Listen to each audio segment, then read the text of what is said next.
Well, hello there, everybody. Welcome to the first part of our UFC 276 post-fight coverage here on MMAfighting.com. The capper of International Fight Week is complete. And in the end, Israel Adesanya, Alexander Volkanovski, still champions.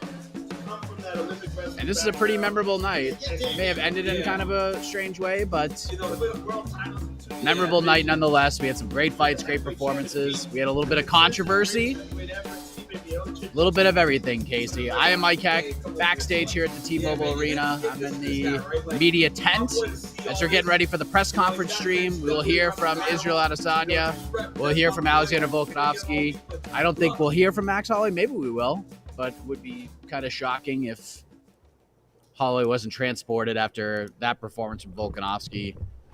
We'll hear from Alex Pereira as well after his big knockout win over Sean Strickland. And no Dana Casey, White.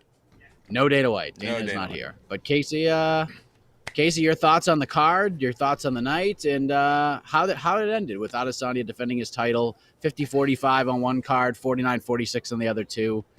A lot of people not overly thrilled with the fight itself, but I mean, listen, the guy's going out there and just winning 4 out of 5 rounds or sweeping entire scorecards. Yeah. You got to be careful fighting a guy like Adesanya, and I think he continues to prove why. Your thoughts on the night, the main event, etc.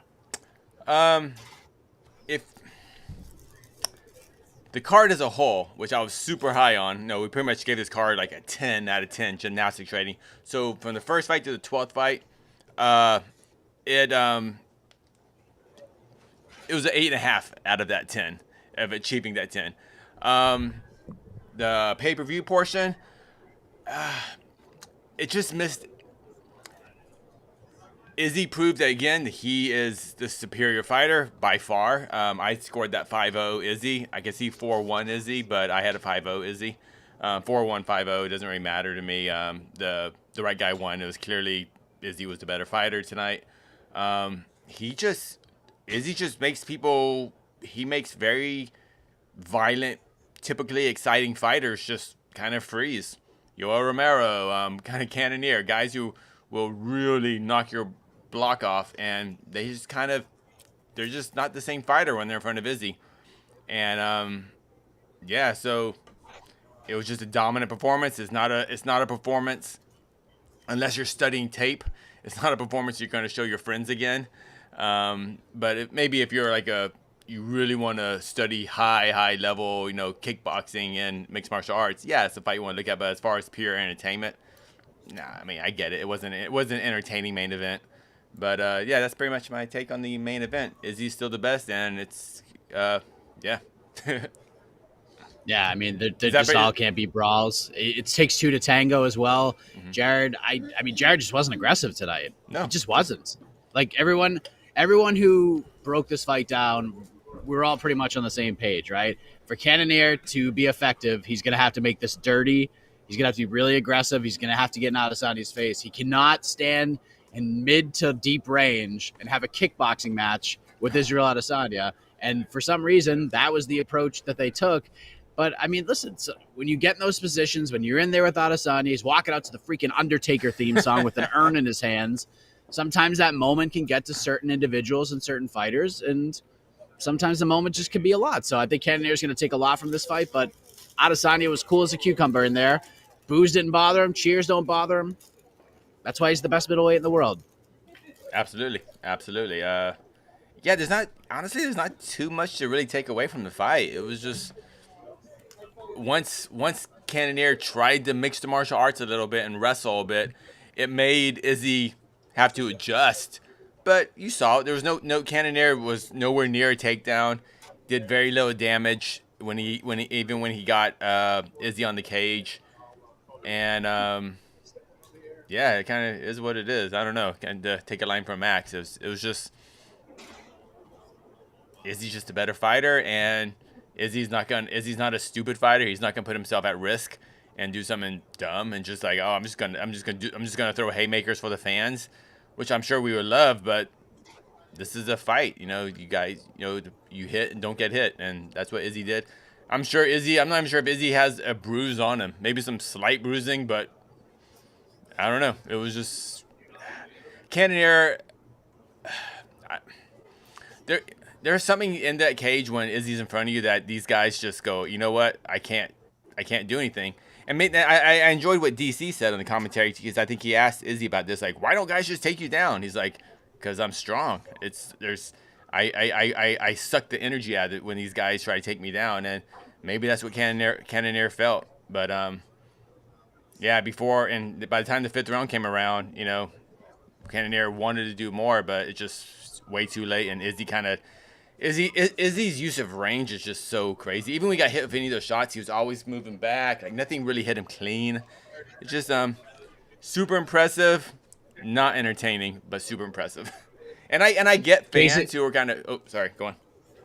No, I was gonna say we have breaking news. Ooh. We have breaking news. We have bonuses, Casey. We have bonuses. Hold on. Breaking. Oh, wait. Are we gonna try to guess? You can guess. Yeah, take a guess. Is it the traditional fight of the night and 2 performance bonuses? There are 3 performance bonuses. Okay, 3 performance bonuses. And a fight of the night. Pereira. 1. Jalen Turner. 2.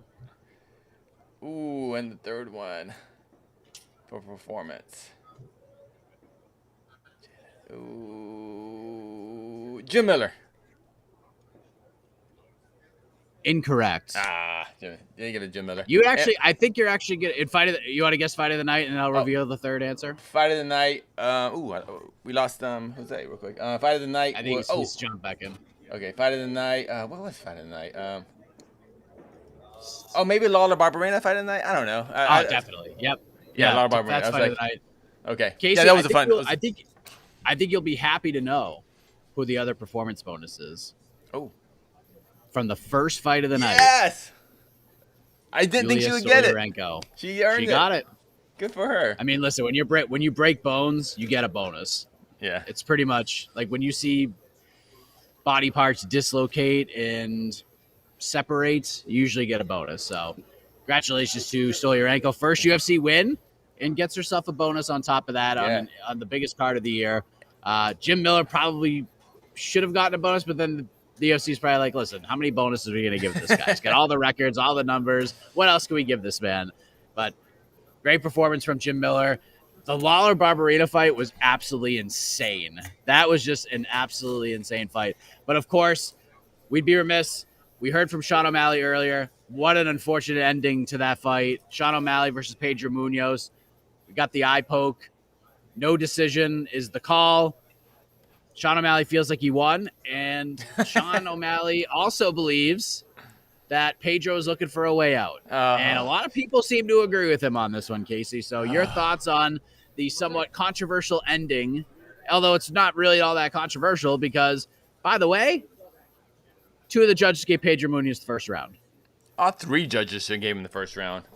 But, no, that's just stupid. I mean, I get Sean O'Malley. He's doing Sean O'Malley things. I'm not going to take anything what he says seriously, like he's undefeated and all that stuff. Pedro Munoz did not fake an injury. Pedro Munoz, the guy that we all week, dude, this guy is durable. He's fought like a killer's row, a murderer's row of people. He fought this guy. This guy goes to hell and back. If you want to beat him, he's never been finished in a fight. Oh, he got eye poked. Oh, he's going to quit now. Today was the day that he became that guy against Sean O'Malley.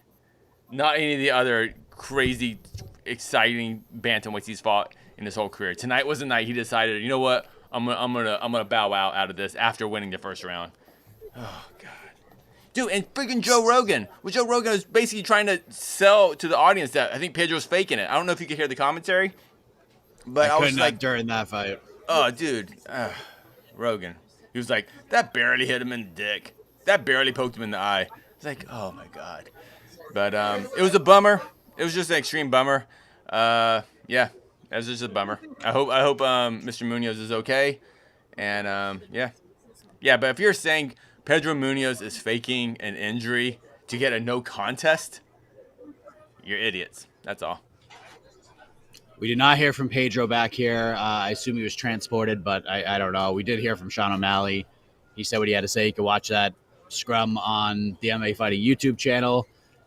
But that was an unfortunate ending. What do you think? Do you think we just run this one back? We go right back to it, or listen, Henry Cejudo. I saw that video. Maybe we do O'Malley Cejudo. No, I think Munoz kind of. I think the UFC will move on from that fight.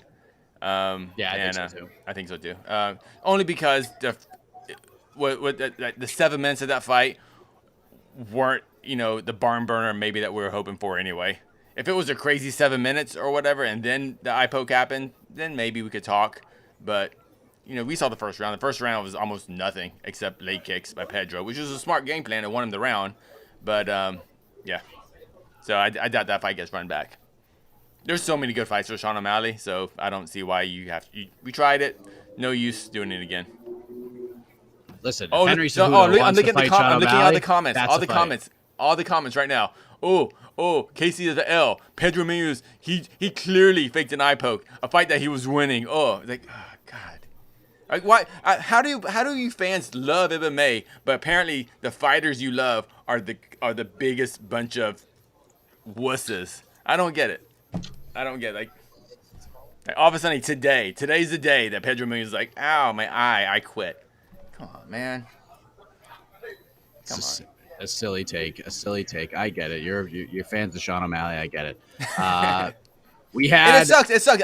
Dude, on our little Q&A, I was like, dude, that fight's gonna be fight of the night. That was the fight I thought was gonna be fight of the night, Munoz O'Malley. So I was so hyped for that fight. I didn't know which way it was gonna go. I picked Pedro to win, but I could go either way. I was super excited for the fight. So I was the biggest bum out the whole night. That fight, I was super excited for that because I wanted to see how good Sean O'Malley was. And we don't know, so we have to wait. We have to wait another couple months, I guess. Yeah, he was starting to get loose in that second round, but again, we don't know how that fight would have played out. Yeah, we had not one Casey, but two retirements on the card. We had first Jessica Ai after losing to Macy Barber. It seems like the Undertaker was like a common theme tonight because Jessica Ai said she's done with MMA, but she wants to be the female version of the Undertaker in pro wrestling. And then Adesanya walks out to the Undertaker theme song. I feel like the Undertaker was everywhere. Vince McMahon's in the building with Triple H and Stephanie, and Pat McAfee's in the house with the neck brace. And then, so Jessica Ai retires, and then Donald Cerrone retires after being submitted by Jim Miller, who just keeps on doing the damn thing. Jim Miller, now the all-time wins leader in UFC history with 24 victories, took over. It was a three-way tie. Cerrone, Miller, Andre Arlovsky, and then Cerrone announces his retirement and says, I don't love this anymore. I'm done. I'm going to go be a movie star. Your thoughts on the retirements and, the legacies of these two fighters who apparently, although this is MMA, and more often than not, retirements don't stick. But I feel like these two are going to stick. I thought we almost had 3 retirements. I felt there was a moment I felt Robbie Lawler might maybe call it a day too. But I don't know what else. We all know about Donald Cerrone, freaking legend. Never quite got that gold strap around him, but did he fight for one title fight? I think it was RDA. That was his one title fight in the UFC. In the UFC, yeah. Yeah. I think he was WC champion. Hey man, it was time. It was time for Donald Cerrone to retire. That's all. It was just time. Good on him, and good luck to him, and and all his Terror on the Prairie franchise that he's part of and stuff. On visit dailywire.com to watch it, I guess. No, good on him, and if you cannot fighting MMA at this level for the money is going to get you hurt, and you have to have a deep, like almost just a manic passion for this sport. And if it's gone from Donald Cerrone, please leave. You need to leave for your own sake because you have 2 awesome kids, you have a wife, you have an entire life to live. So good luck, Donald Cerrone, and it's a good loss to go out on. I'd rather him go out, on a guillotine choke rather than, out cold, stumbling out of the cage. So, no, happy trails, Donald Cerrone. We'll see him back in 2.5 years when he blows all his money on ATVs, but it's fine. And Yeah, I yeah, don't know. I believe that he's done. I I don't mean, think I'm joking, the but issue I could believe get he's big done enough for too. him. But But even he even said during his scrum, like, maybe in a couple of years I'll get that itch again. But I don't think he's gonna get that itch again. I mean, he even said this is about as good as it could get for him. International Fight Week, big card in Vegas. Got the standing O. Got to fight Jim Miller in his last fight, a guy he has so much respect for.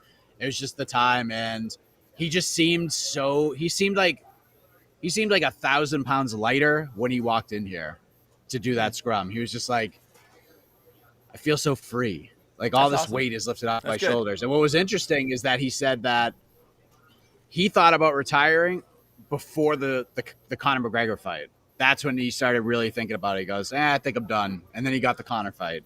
And he's like, maybe I'll just keep going. And then he realized that he was just fighting for everybody else, but not for Yeah, himself. And tonight was for himself. So what a way to go out. Nicely yeah. done, Cowboy Cerrone. Future What Hall a of career Famer. this man had. Yeah. Yeah. And but one quick thing about Jim Miller though. Whew, Jim Miller. I think we have just completely maybe all that kind of fan passion that went to Donald Cerrone. I hope 10% of it can go to Jim Miller because he is a true gentleman in the sport, and I love Jim Miller. I was actually really bummed when he got in the cage after he got that submission, and the crowd was silent. Like he was just like, "Oh, all right." No one's cheering for him. Like I everyone was know just like, why. "I was like, oh, like, that was a pretty cool submission, dude." But I love Jim Miller. I think he's just a great representative of the sport, and yeah, congratulations to Jim Miller, and congratulations to Don Cerrone on a wonderful career. Like I haven't seen Donald like talk to him since pre-pandemic, but a few years ago I did go down to his ranch. I was down at his ranch for a week and hung out with him. Had a big I think it was a birthday party for Kyle Noak when he was there, and yeah, I like Cowboy. He's a fun dude, and I'm really glad he got out before he got too many shots to the noggin because yeah, that's super important. That's super important after, yeah.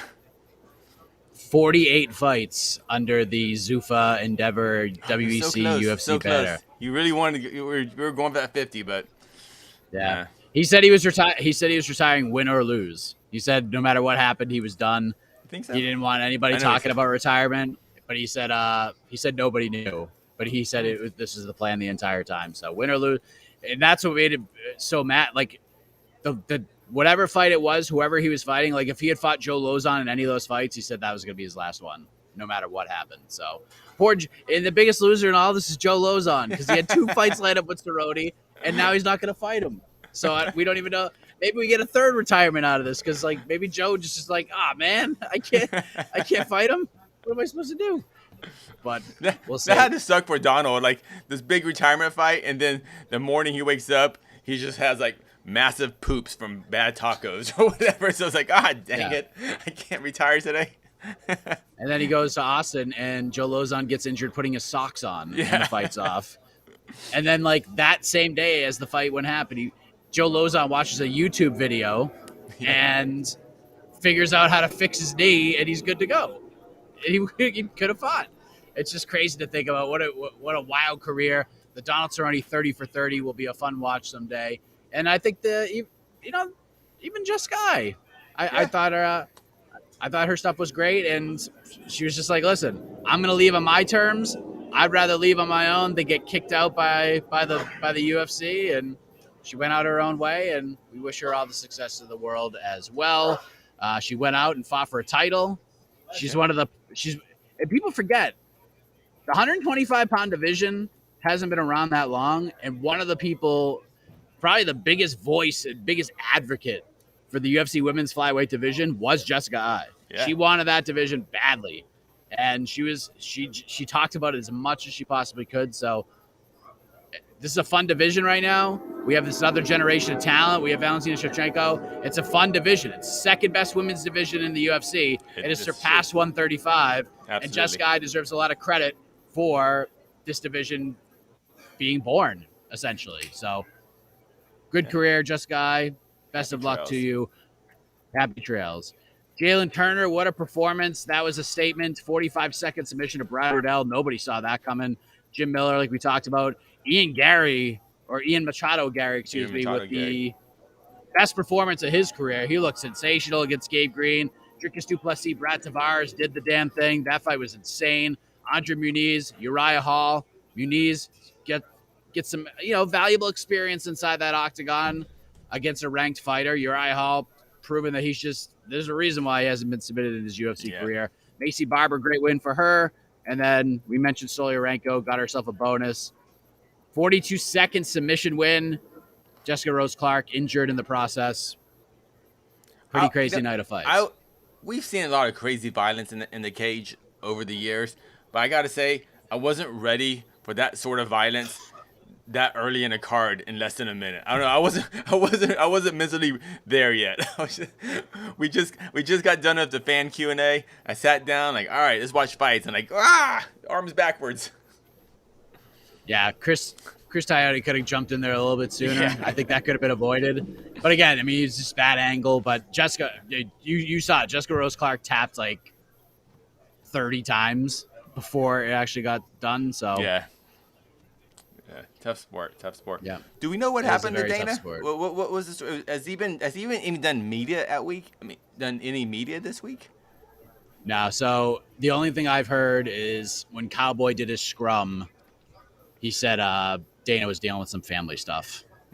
Yeah, I figured it was like a personal issue or a sickness, but it wasn't like he was. But that's all we know. That's all we know. All right. Well, I hope Dana is okay. Hope him and his family are okay. So, he missed a wonderful card, a big fight week. So I'm sure he was bummed as a fight fan.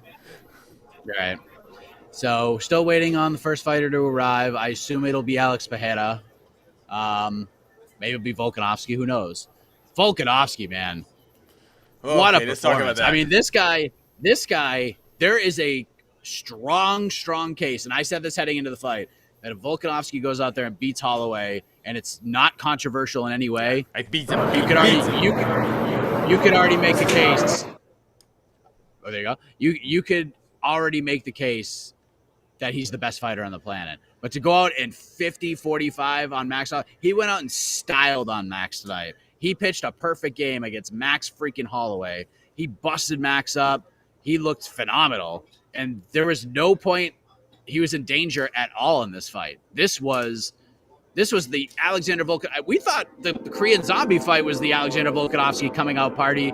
We were wrong. He was actually better tonight against Max Holloway than he was back in April in Jacksonville. Is this guy the best fighter in the world right now, Casey Leydon? Is he better than Usman? Are we willing to make that jump right now? Sure. I have no issue with that. No issue. I know it's all subjective, it's like different weight classes, but yeah, I got no issue. That was unreal performance. I was saying before, like why I think Volk hasn't got that sell. Why people aren't just dude. Like, how many people were in T-Mobile? 18,000 people. We get there are like 5 people cheering for Volkanovski. It seemed like that's insane. But even when he won, I felt like how was the crowd? Did he even get a pop after he won? I mean, I didn't even really. It was just kind of. It was so quiet. It was wild. Like I don't know what it takes for Volkanovski to kind of get over with the fans, but I don't think he really cares. That's why I think Volkanovski needs to fight in Australia next, because he needs that. We need to see him with a big crowd who are there for him, because that was kind of almost insulting, to how good Volkanovski is. That the crowd wasn't. It was just like they were just flat for him. They just didn't care. They were just. I know they were sad for him backs, but it was just so freaking impressive. I just couldn't believe how. I thought I was so excited about this fight, and it was so dominant. The fight was boring, if that makes sense. It was just actually a boring fight, because like each round was just a more dominant version of the round before. You're kind of like, oh, all right. You're like, when the round started, okay, maybe Max will do it this round. You're like, oh no, we're back here again. Nope. And Max is Anik made such a great comparison from like a sporting perspective. Like he even said this. I don't think it was even on our little preview that we did, but he goes, Volkanovski reminds me of Tom Brady in a lot of ways, like in the late 2000 run. because there was a time where Brady just saw things coming from a mile away, and that's how Volkanovski fights. And I was like, yeah, it's an interesting comparison, John. You're a Boston guy, I get it. But after watching Volk tonight, like, I mean, he was miles ahead of Max Holloway. He knew everything Max was going to do before he was going to do it. And when it happened, it was almost like, it was like watching Sonic the Hedgehog in slow motion, where Volkanovski's doing 15 million things in like 1 second, and Holloway just had no answer for him. It's got to be so frustrating fighting a guy like Alexander Volkanovski. Volkanovski is so dominant.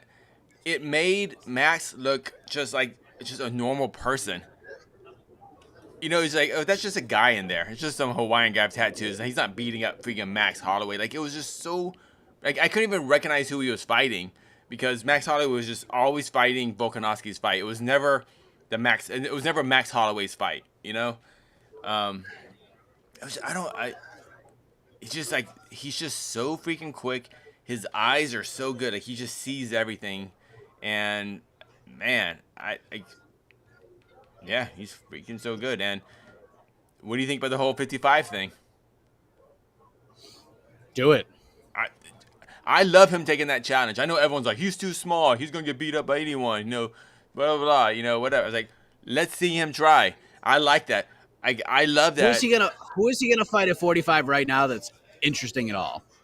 If Yair goes out there and starches Brian Ortega, it's fresh. Like, I know Josh Emmett has a case to be made as well, but I mean, come on. If you're Volkanovski right now, after doing that to Max Holloway, are you even like remotely enthused about a Josh Emmett fight? Maybe Yair gets him going, but I mean, for him at this point, after two tremendous championship performances, two of the best I've ever seen, if we're being honest, between the TKZ fight and Max Holloway tonight. I mean, if he wants to go to 55 and fight Charles Oliveira for the vacant title, I'm totally cool with that. I understand Islam Makhachev is in the mix. Totally understand that. But if Volkanovski got that shot, I would literally not have any problem with it whatsoever. Yeah, that's my big takeaway from the whole card. That, you know, like 4 or 5 hours ago, I was like, oh, Charles Oliveira and Islam, that is the fight to make, absolutely. But now after that fight, I'm like, I like us Oliveira Volkanovski. I like this a lot. And, you know, even Charles Oliveira being a former 45er for a lot of his career, I love this. I really like this a lot. And just because I've underestimated Charles Oliveira in his entire title run, I haven't picked him once in any of his title fights. If they make that fight, I am picking Volkanovski to beat Charles Oliveira. We got some celebs back here. Just saw Jamal Hill. Bilal Muhammad is here. Brendan Allen is back here as well. But none of the fighters on the card are back here. Max Holloway will not be here, by the way. He has been transported. No real surprise there. Oh, yeah. So I just realized this. I totally realized this. Someone reminded me on the chat. They're fighting for the vacant title if he goes to 55. I just realized that. Yeah, which is fine. That's fine. No, yeah, that's just I kept saying Oliveira is the champion, like, but no, yeah, I forgot it's a vacant title. Yeah, that is wild. Yeah, and I said on to the next one after the Oliveira Gaethje fight that I want to see Oliveira fight Volkanovski. If Volkanovski goes out there and beats Max Holloway convincingly, like he did that's tonight, the fight yeah. I want to see. And I'm down for it. I'm down for it. Me too, absolutely. Oh, man, yeah, I'm super down for that. Where would they have that fight at? Doesn't seem like the Australia, UFC baby. I know, that's what it seems like. Because it doesn't seem like the UFC wants to go to Brazil for a pay-per-view.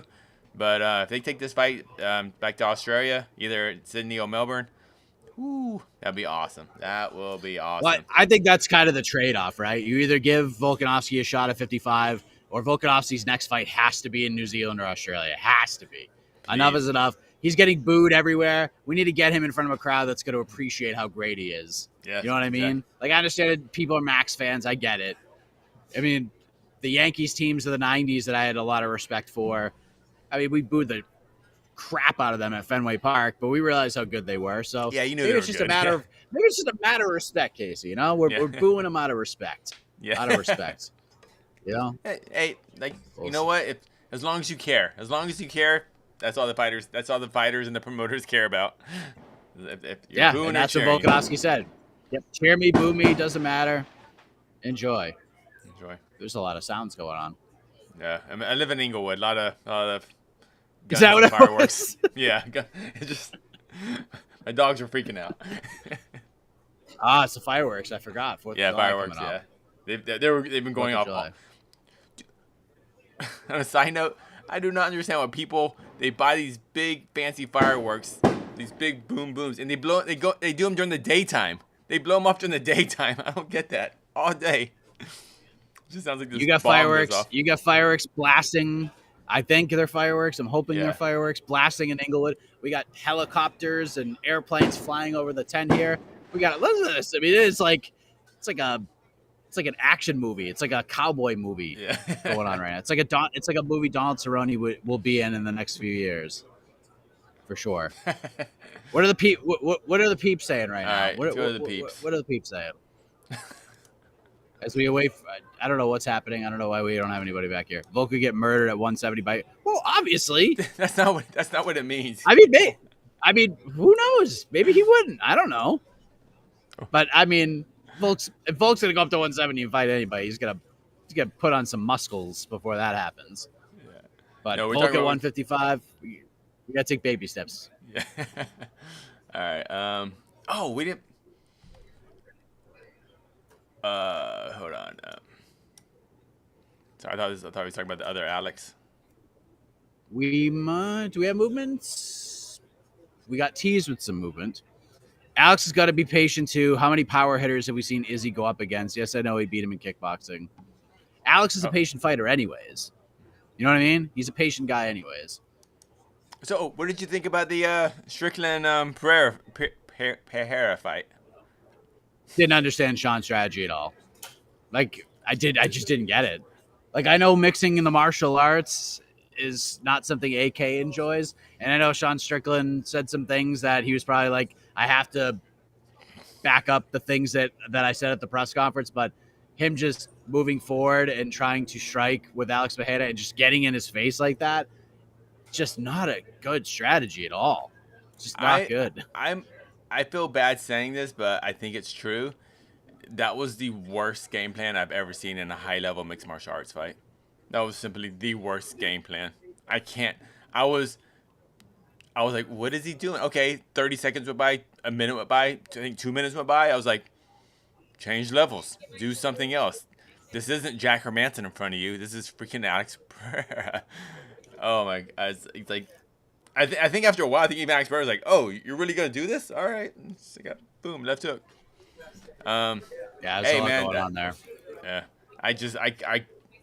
I can't wait for someone to interview Eric Nixick, who was in Strickland's corner, I believe. I have to know if there was a game plan or what it was, because I just cannot fathom Eric Nixick going, all right, Sean, I want you to stand there and walk like a zombie right toward one of the best kickboxers in the world. Challenge accepted, Casey. We'll make that happen. We will make that happen. Because Eric Nixick is an MMA genius, a great coach, and I have to know what even maybe an off the record interview, because I know he doesn't want to throw his fighters under the bus, but I gotta know what happened, man. That was just, I was like, even on our preview show on our fan Q&A, sorry. I was like, there's 0% chance Sean Strickland can win this a kickboxing match, right? Just 0% chance. They're like, yeah, of course not. He has to at least fake it. I don't even think he even changed up. I think once that fight started, Sean's head was right here and it stayed at the same level the entire fight. It just didn't move. I was just, man. To me, like that was of all the fighters in the whole card tonight, he had the worst loss, and where it's gonna put him, because. If he was just being an unranked kickboxer, in MMA, he would have had a freaking title shot. And then just shoot for those legs, man. I don't get it. Yeah. But I'm excited about Izzy's next fight. And that was the thing. That's why I felt, even though Sean Strickland won the press conference, Izzy was the silver medalist, because now he's got two massive opportunities in front of him. All he's got to do is beat Jared Cannonier, and he's got a huge fight. And Either way, this Pereira fight's going to be massive. Yeah. And the UFC was smart. They sat head out, that was cage brilliant. side to watch it all. Perfect move. People kept saying, "Oh, Sean Strickland 10-8 over Izzy in the press conference." I was like, I don't know, because if you listen to it, Izzy was like, "You need to pay attention to that man over there." Izzy said it right there. You need to pay attention to the man over there because he is a very dangerous man. Izzy knows how dangerous Alex Pereira is. So, yeah. Congratulations to Sean Strickland winning the press conference. Unfortunately, he did not win the fight the thing that mattered. Man, his left hand is a piston, man. You got to stay far away from that thing. Live and learn. Strickland's stock still rose overall this week. I think it'll be interesting to see where he goes from here. I actually kind of like the Kevin Holland idea because I know Kevin said he wants 2 fights at 185 this year. So the way Kevin laid it out is he wanted Chris Curtis first so he could beat up Sean Strickland's friend. And then when Sean Strickland is all mad about it, then he'll beat up Sean Strickland. So let's just do the Sean Strickland fight now. Yeah, I want to see Sean Strickland now. Yeah. Might as well do it. All right, let me see. Still waiting. How many boring fights has he had? Yeah, there's some that just... But there's some that just are not going to be. We're not going to be watching again. You know, but it's not a bad thing. It's not a bad thing. But like, I thought he clearly won the Romero fight, which was boring, and he clearly won tonight, which was boring. But he was clearly the better fighter. But I don't know what do people want Izzy to do? Not be an amazing kickboxer? And not be an amazing defensive kickboxer. I'm not sure. I'm not sure what Izzy was supposed to do tonight to make it not boring. To be honest. Yeah, like I said, sometimes it takes 2 to tango, and Cannonier's gameplay was just. I think everybody expected Cannonier to be more aggressive, including Adesanya. Yeah, he's probably like, "What is going on here? This guy's having a point kickboxing fight with me." Didn't really mix the martial arts enough. It's just a weird fight. You could tell Cannonier was getting frustrated. Mm-hmm. Once the championship rounds came along. He would try a technique. It didn't work, and you could see like visually he's like punching his fist in his hand, like can't believe I just did that. You could see some of the frustration. So, still waiting to see if anybody's coming through. Do we have anybody? No, not yet. I don't know what's happening right now, Casey. I don't know. So hit us up with any questions you may have.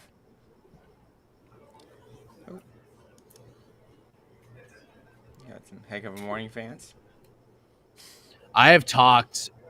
How's this week been for you? How's this week been? I have just talked a lot over the last 48 hours. How many fighters have you talked to?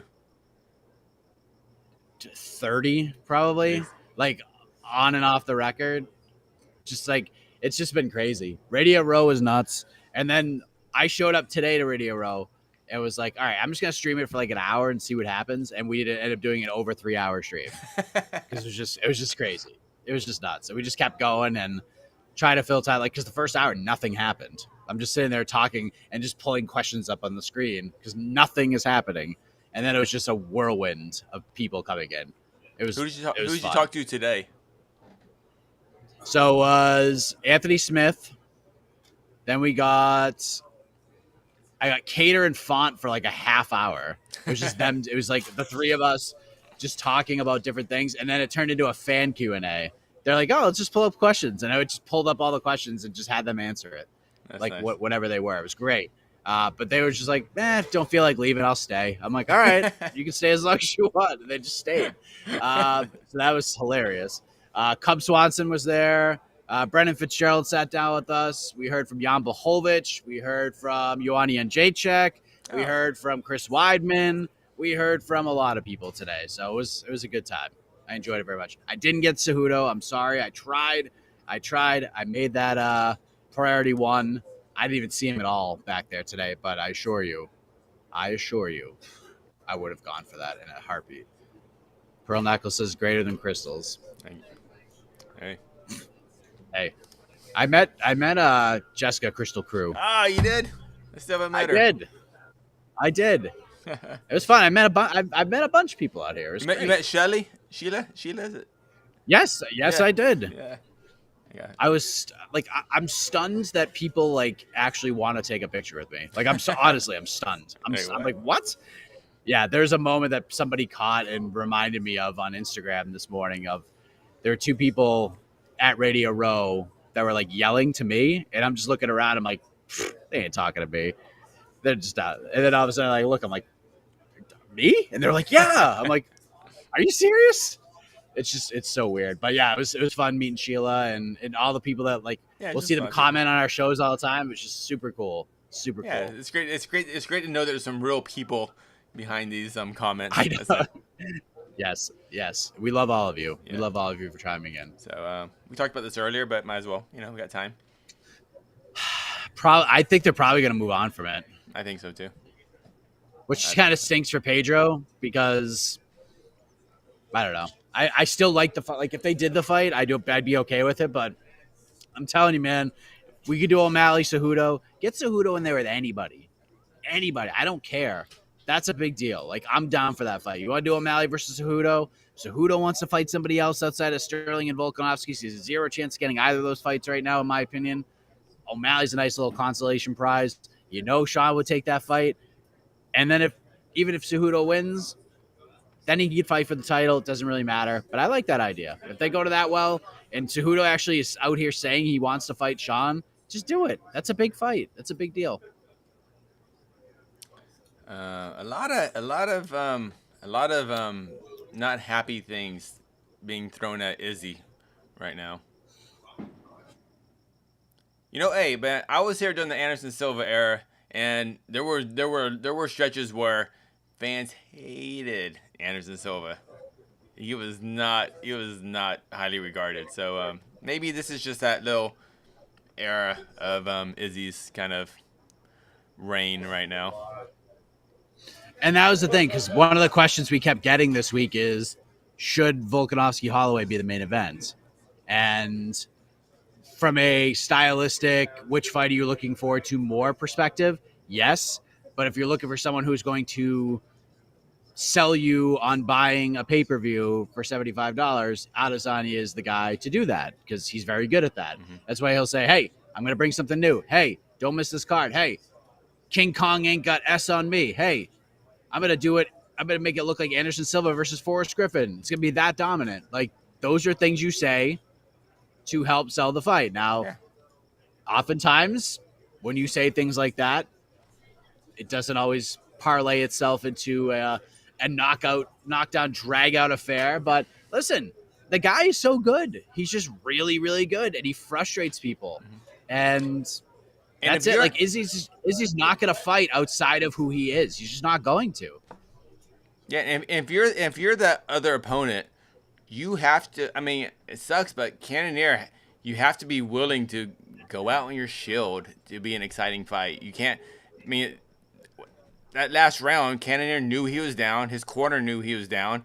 He knew he had to knock out Anderson Silva, Izzy, and you got to take big chances. You got to leave yourself open and take big chances. And if you're not going to do that, what do you want Izzy to do?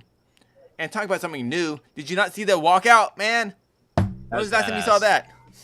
And by the way, you know who would be a super fun fight for Adesanya right now? Even though it makes no sense from a ranking standpoint, throw Drickus Duplessis in there with Israel Adesanya, and I guarantee you're going to see some chaos because Drickus don't give any Fs whatsoever.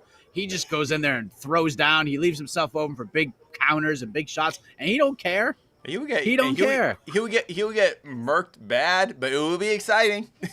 But he'll cry. But that's that's the style you need to give Adesanya like any sort of a run. Really, you have to be able to inflict chaos at 185. You have to throw him off his game somehow. And just standing there, just having a point fighting fight, you're never going to beat him in that kind of a fight. You're never going to, ever. And I think people have to be. I mean, as much as Alex Pereira and Izzy make so much sense, be prepared, people, that it could be a very technical kickboxing match. So just don't be very prepared for that. Just yeah. I don't know. Maybe Pereira will bring it out of. Maybe Pereira will bring it out of him. Who knows? But But Paz, man, he's so chill. It's just crazy to see a guy 3 fights into the UFC, all these questions, not a lot of MMA experience, and just coming out here and just looking so relaxed. Like it was like nothing. Dude, in his last 2 fights he fought at MSG in his UFC debut. Then he had the Apex fight, and now he's on a featured bout, probably the most talked about fight on the main card throughout fight week. And it was like the guy was just walking down the street on a September day in Connecticut, just walking around like, wow, it's like 70 degrees. Birds are singing. Like it's just a normal just walk. He's in a cage fighting another guy with the chance to fight for a UFC world title up for grabs, and he goes out and has that performance, just so chill and relaxed. That is the most impressive thing, honestly, about Alex Pereira is that he does not get rattled at all in there. Yeah, yeah, and I think this is gonna be amazing too. If they do book that title fight, we're gonna have someone fighting for a UFC title fight, and essentially we have zero knowledge of his ground game, zero knowledge. It's a guy we have no idea. I have no idea if the guy even knows how to do the most basic armbar. I assume he does. I'm assuming but like, it's just wild. Has he been taken down in the UFC? I think maybe his knees touched maybe Bruno Silva got him down for a couple seconds. But he hasn't really had. There hasn't been an extended amount of time that he's fought off his back or even on the ground, right? Yeah, but you know what? I don't think he's going to be able to like throw up flying triangles off his back or anything like that. Not that you could fly off your back like that, anyways. But it's just he's training with Glover Teixeira day in day out, so the guy's has to have some sort of. I guarantee he does. But I just think it's so interesting that like when we start breaking down this fight, we're like. It's going, well, I assume he knows how to do certain things on the ground. Like, I assume. Yeah. I don't know. We haven't seen it. So I just think it's just a really fun mystery to the fight. And it'd be fun if Izzy uses any of his grappling for that fight. So I'm very excited for that fight. We'll see if it actually happens. You think there's any chance it's not happening? Oh, it'll happen. It's definitely going to happen. There's no other way to go. I feel like we've said this a lot during shows sometimes, and there's no way they don't go to this route. It's the biggest fight you can make, one of the biggest fights you can make in the promotion right now. Because it can't be built up any bigger. It's not like it's gonna grow. Like this is it. Yeah. Either way, if Adesanya just won tonight, he had a massive fight ahead of him. It was either gonna be this fight, which has been built up as soon as Pereira got signed from the UFC, or he's fighting Sean Strickland, the Madman. And that would have been huge too. So either way, Adesanya. That's why I keep saying. I know people think Strickland won the press conference, but Adesanya may not have had like the zingers or the one-liners, but in the end, Adesanya's pocketbook, his bank account, getting bigger, just because he won this fight tonight. Because this Pereira fight's gonna be huge. It's gonna be big. And props to Izzy for really going all in for the whole. Frozen from Elsa thing again. Oh my gosh. He doubled down. He doubled down on that. I started cracking him. We did that again. I was like, yes. So we will hear from Adesanya. I assume we'll hear from Cannonier. We'll not be hearing from Max Holloway because he's obviously got transported. We'll hear from Volkanovski, and we will hear from Alex Pereira as well. So still to come. Not sure what's next for Max. Time off, heal up, play video games, hang out with the fam, take a honeymoon, do all those fun things, and then whatever he wants to do. He could fight. He could not fight. He could go to 55 and just fight those killers up there and just have fun fights. We'll see. I think whatever he wants to do. I think his big question is what weight class. I just think whatever's fun. Like if he gets if there's something fun and exciting and challenging, he'll do it. But if it's like, oh, let's throw him in there with Ilya Taporia or Mavzar Evloev, he's gonna be like, nah, maybe he'll take it. Maybe that's enough of a challenge. But I just think he's looking for. I think he's just kind of looking for fun fights at this point. That's crazy. But like he's only 30 years old, and we're already at the fun fight stage of his career. Volk is just so That's the good. problem, folks. Yeah, I mean, he's had I mean, three fights with the man, and this one was. There's no controversy here. There's oh no no, scoring conflict. Nothing. no. This is the fight Volk need without having a definitive finish. This may actually have been better than a finish, to be honest. A finish. Oh, I yeah, agree. I caught you. This was not. You got caught. This was not like we're winging and we just yeah. This is the type of fight where, well, the first two fights were close. They can fight for 100 more times after this, and Volk will win 100 times. Yep, I agree. At the versions that we saw tonight. Yeah, you could do Max versus Connor. You could do Max versus Justin Gaethje. You could do Max versus anybody. Anybody. And we'll watch. We'll all watch it. But yeah, if he's gonna come back and fight, because he doesn't need to. He probably makes great money doing the video gaming, and I'm sure he's acquired lots of sponsorships for the gaming and other things that he could do. So yeah. Well, I think it's gonna be interesting though, because in a way, I kind of see Max like I know it's different, but like say like a Joanna Jędrzejczyk, where she didn't want to be a gatekeeper, and unfortunately for Max Holloway, as long as Volkanovski is the champ, he's gonna be a super high level gatekeeper. Now, would he be okay with that? He's making good paychecks. You're not a champion. You're still fighting, but you're gonna be in tough fights. Basically the UFC is gonna be going. Well, if you can beat Max Holloway, I guess you can fight Volkanovski. So does he want to be that guy? Because that's what kind of Joanna was gonna after losing to Wei Li. I think she knew that's where her career was gonna be. So she was like, I'm gonna get out and move on. I'm not saying Max is gonna retire, but does he want to be a gatekeeper at 45? And that's for Max Holloway. That's for Max Holloway to decide, I guess. So apparently, and I'm reading this right now, Chris Pratt was on the ESPN post-fight show, and this is what Chris Pratt had to say about Adesanya's performance. No. I'm going to say this as humbly as I can. I've never stepped into the octagon. I don't know this game. I'm just an actor. But I'm not a fan, man.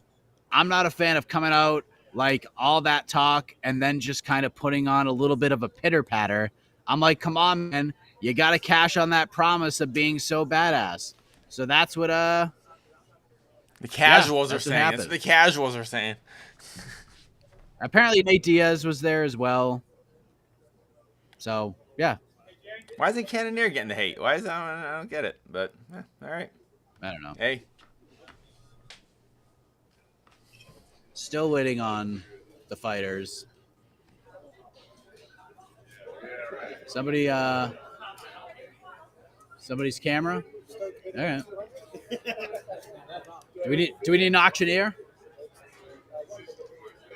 There we go. Someone lost the camera. We're going to auction it off, maybe for charity. Throw it into the 50-50 fund. I don't know. You're not going to do that. Yeah. Izzy fights to not lose, doesn't try for the finish ever, just plays it. I don't really agree with that, though. I don't agree with that at all. Like, it's not his. It takes two to tango, and I feel like. Listen, if you want to give Izzy some blame, fine.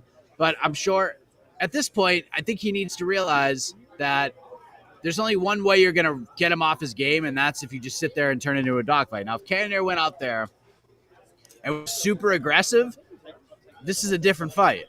This is a different fight. Adesanya probably lights him up a little bit more. It's a little bit more definitive, but Cannonier was a bit gun-shy tonight. He tried to do a point kickboxing match, and the name of the game is giving damage, taking very little, and winning. And that's what Israel did. Is it the most entertaining style? Is it something that we're going to go back? Is this going to be a fight of the year fight that we're going to be talking about in December? Absolutely not. But Izzy wins, still undefeated at middleweight, still the champion, and he took like no damage tonight. I mean, that's a win. I mean, what so you want them? Look what Whitaker learned. That's what Whitaker's lesson he learned is like, oh, you can't go in there and just try to knock this man out. It ain't gonna happen. You get knocked out. Like we won't go in there like Paulo Costa. He got knocked out bad. Like it's like to the point like where Paulo, we don't even consider Paulo Costa a contender ever anymore because he got humiliated so bad. I mean, everyone is being an insane keyboard warrior right now. Just like that. That's like that's just I don't get it, man. Like, yeah, I get it's not exciting, but the man's winning. I mean, you. I'm a big pro wrestling fan. Watch pro wrestling if you want, exciting, entertaining matches every single time. But you're not. This isn't a sport. He's just a better fighter, and it's up to Cannonier to figure out a way to knock him out. And you got to be aggressive, and you got to do something. And Cannonier was not that person tonight. And that's also has Cannonier ever been has Cannonier ever been in that much of a boring fight? I don't really recall that. No, because he goes out there, he's super aggressive. He just wasn't that way. Like, he really needed to get leg kicks going, and they were affecting Izzy a little bit, but then just stopped doing them because he wasn't getting close enough. He wasn't being aggressive enough. He needed to land some multi-shot combinations. But again, this is his first shot at a title fight. It took him a long time to get to that point. He's in there with Israel Adesanya, who had the big entrance. It was very, it's very difficult to get in there when you're like, wow, now I'm fighting for the title. I'm in the main event of an International Fight Week card. There's a lot of pressure that comes with that. So I can understand that from a Cannonier perspective, but you can't just blame Adesanya for this, is really the point I'm trying to make. Exactly. There are literally two people fighting in there. Like, if half these comments were talking about how boring Jared Cannonier was, then maybe, I don't know, okay, we have a conversation. But it's all about Izzy for some reason. Like, other man's got to punch him. Heavy lies the head that wears the crown, Casey. You know what I mean? Hey, you know what? What else? Izzy's cashing those checks and flying back to New Zealand. I don't think he's too stressed. Yes. Oh, we got movement. I believe we're going to hear from the man who will probably be next to challenge Israel Adesanya for the UFC Middleweight Championship, as we look to welcome in man who had a big knockout victory over Sean Strickland's first round in the featured bout. Alex Pereira kicks things off for the fighters. Now passing it up.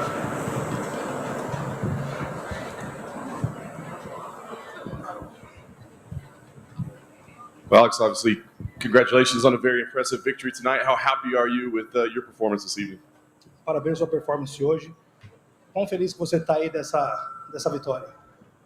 Pô, muito feliz, né? Pô, eu treinei muito, igual eu venho falando. Pô, priorizo os meus treinos, tudo que eu venho fazendo, né, para chegar aqui e dar um show. E tenho certeza que todo mundo gostou. Super happy, he just showed that our training and everything is working well, and so happy, super happy. The big question was whether Sean was going to try to stand and trade with you or whether he was going to go immediately for takedowns. Were you surprised that he didn't really try any takedowns early on? O legal é que a grande pergunta todo mundo pensou que o Sean ia tentar te botar para baixo e, na verdade, fez uma luta totalmente de pé com você. Né? O que você tem a falar sobre essa performance? Não, com certeza ele iria tentar as quedas ali, porque pô, a gente estava no começo da luta, né? Então, eu estava confortável para ele ali ainda. Estava ali estudando a luta ainda, para ver o que eu ia fazer. E, pô, não deu tempo, né? Eu comecei a machucar ali a panturrilha dele, eu dei algum chute nele, né? Chutando os braços, para começar a pegar ali na forma que eu queria, né? Mais na parte de cima ali na cabeça. No, he'll absolutely start going for the takedowns, but everything happened very early in the fight. I was still feeling the fight. I was hurting his body, kicking the legs, going for the body. So it just happened, I think, before he was comfortable on his feet, before he got caught. So obviously you got your part done. Israel Adesanya got his part done tonight. Did you get a chance to watch the fight as it unfolded, and what did you think of his performance? Bom, você fez a sua parte, o Adesanya fez a dele. Você teve a chance de sentar e assistir a luta do Adesanya, e o que você achou da performance dele? Bom, sim, fiquei muito feliz, né, com a minha vitória. Fiquei feliz com a vitória do Adesanya também. Mas ele vai ter que vir melhor do que ele fez hoje, porque é uma luta que não me empolgou e também não empolgou muitas pessoas, que no quarto round ali eu vi a galera indo embora. Mas da próxima vez eu vou fazer ele lutar e empolgar as pessoas. Well, he inspired my part, but it was not a fight that not only did not excite me, but also did not excite the crowd. I was very sad to see that. So I hope when we fight, he do a better fight than that. But for sure, I'm gonna make him fight to to give it a better show to the crowd. Last question for me. It does seem like that's going to be the next fight. So I guess ideally for you, when would it happen? Where would it take place? When will you fight it? Bom, parece que essa é a próxima luta mesmo, né? E o ideal para você assim, onde e quando aconteceria essa luta? Bom, quando ele estivesse pronto, eu saí dessa luta, né? Passei pelo atendimento médico, não tive nenhuma lesão, então vou estar pronto para voltar aos treinos. Eu poderia voltar amanhã, mas eu vou voltar daqui 2 semanas, né? Vou curtir meu momento, mas eu vou voltar mais focado ainda. Well, whenever he's ready, I just finished my fight. I'm fine, so can start training tomorrow. I'm gonna take 2 weeks to enjoy my life a little bit, but whenever he thinks he's ready, well, I'm good. Alex, just over here. Sean said before the fight that he thought he could stand with you. Do you think that he perhaps underestimated you at all? Bom, o Sean falou antes da luta que ele achou que ele conseguia trocar com você. Você acha que o fato de ele ter subestimado a sua trocação foi o resultado da luta? Bom, com certeza ele ele acreditou, né? Mas isso eu acho bom, porque ele vai ganhando confiança, e é o que eu preciso. Quando ele tá ali e acha que pode me derrotar, para mim isso é muito, muito melhor. Ele ganhar essa confiança. E eu, como eu falei nas minhas entrevistas, né? Eu sabia que era um cara duro, um cara difícil. E se eu sei que é dessa forma, eu vou ficar mais atento, eu vou ficar mais esperto. Agora, se ele acha que é fácil, deu no que deu. Yeah, he kept saying that, so he believed on himself like he did. So he went there. That's what I like. That's what I want. I want people that underestimate me. I want people that go and trade, because that's what happens. If the guy comes, really focused and trying to do everything, makes me even better that I can get prepared for it. But when you try to trade with me, you guys saw happen. And there was a lot of talk about you perhaps getting this opportunity quite quickly in your career in the UFC. You said that you earned it tonight. How important was that for you to prove to everybody that you earned this opportunity and this shot at the title next? Bom, para muita gente veio falando que você não merecia ainda ganhar essa luta pelo cinturão, essa chance, devido ao fato de você só ter 2, 3 lutas no UFC. Quão importante que foi para você hoje de mostrar que você é merecedor dessa chance de lutar pelo cinturão agora? Eu vi muitas pessoas dando entrevista, mas pessoas do meio mesmo, né? Outros lutadores, não sei porquê, né? Talvez não aconteceu da mesma forma com eles. E aí as pessoas falam mesmo, mas eu acho que o público quer ver isso, né? Porque eu tenho certeza que as pessoas que pagam pelo ingresso para vir assistir o show, eles querem ver mesmo, quer ver o que eles viram hoje, né? Eu nocauteando ali meu adversário, né? Às vezes não importa quem que seja, né? Quem que vai estar no chão, eles querem ver o show. E eu fiz isso para eles. Absolutely, a lot of people talk, especially fighters. They think they have a chance over me, but ahead of me.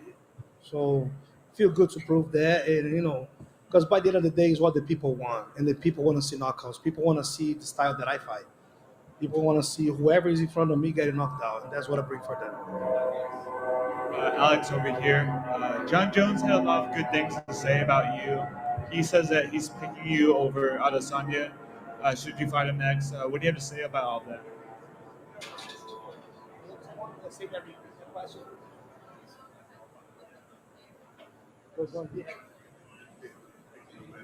O John Jones escolheu você para essa luta, tinha muita coisa boa para falar para você, falar sobre você, né? Falou muita coisa boa. O que você tem a falar sobre ele? Bom, é um cara que todo mundo sabe, né? Um excelente lutador. Teve uma vez que conversei com ele, né? Pelo Instagram, a rede social que eu tenho. Me elogiou muito, fiquei muito feliz, porque é um cara, que todo mundo sabe o trabalho que ele vem fazendo. E não conheço pessoalmente, não, mas, de repente um dia eu posso conhecer ele pessoalmente. I just have good things to say about John Jones also, We don't know each other's personally, but we were talking to each other and DMing each other back in the days. Always gave me good positive vibes. So maybe one day I'll meet him. Great guy. Alex, one last one. Did you sense that Sean might have been a little nervous in the cage with you?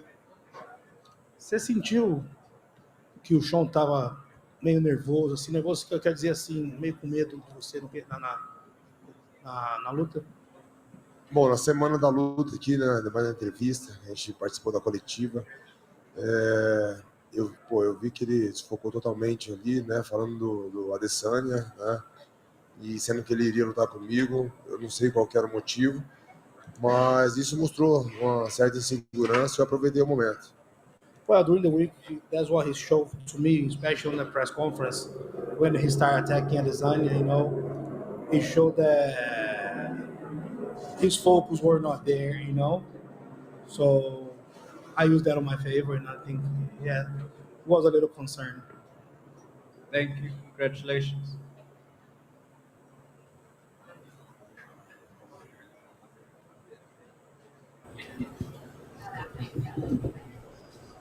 All right, there he is, Alex Bejeda, and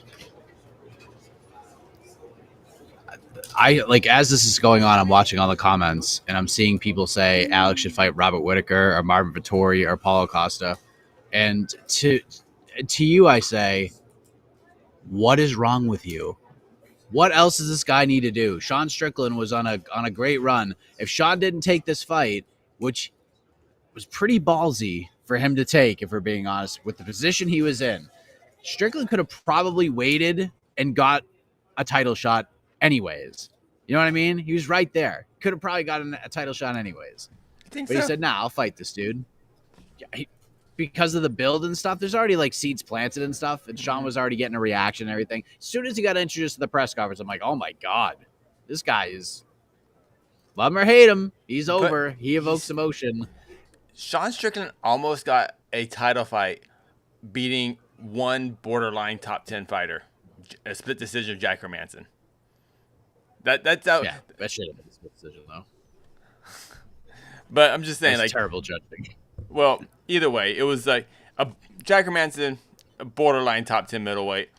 It was a lackluster decision victory.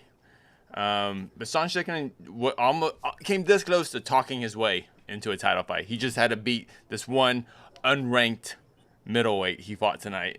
Didn't turn out good for him, but Alex is good, man. He's just so relaxed. Nothing rattles him. Nothing rattles this guy at all. that's the thing about Alex Pereira. I don't know if he's good. I know he's an incredible striker, just like Izzy is an incredible striker. But I have no idea if he's a good mixed martial artist. But Well, speaking of good mixed martial artists, perhaps the best mixed martial artist on planet Earth right now is walking through the door. The UFC featherweight Henry Cejudo. champion. Oh, sorry. First of all, come on. UFC featherweight champion Alexander the Great Volkanovski. We might have to re-nickname him, Casey. We might have to re-nickname him to Alexander the Perfect Volkanovski, because he has pitched back-to-back perfect games inside that octagon. He did it tonight against Max Holloway, sweeping the scorecards 50-45. Let us hear from the featherweight champion of the world, Alexander Volkanovski.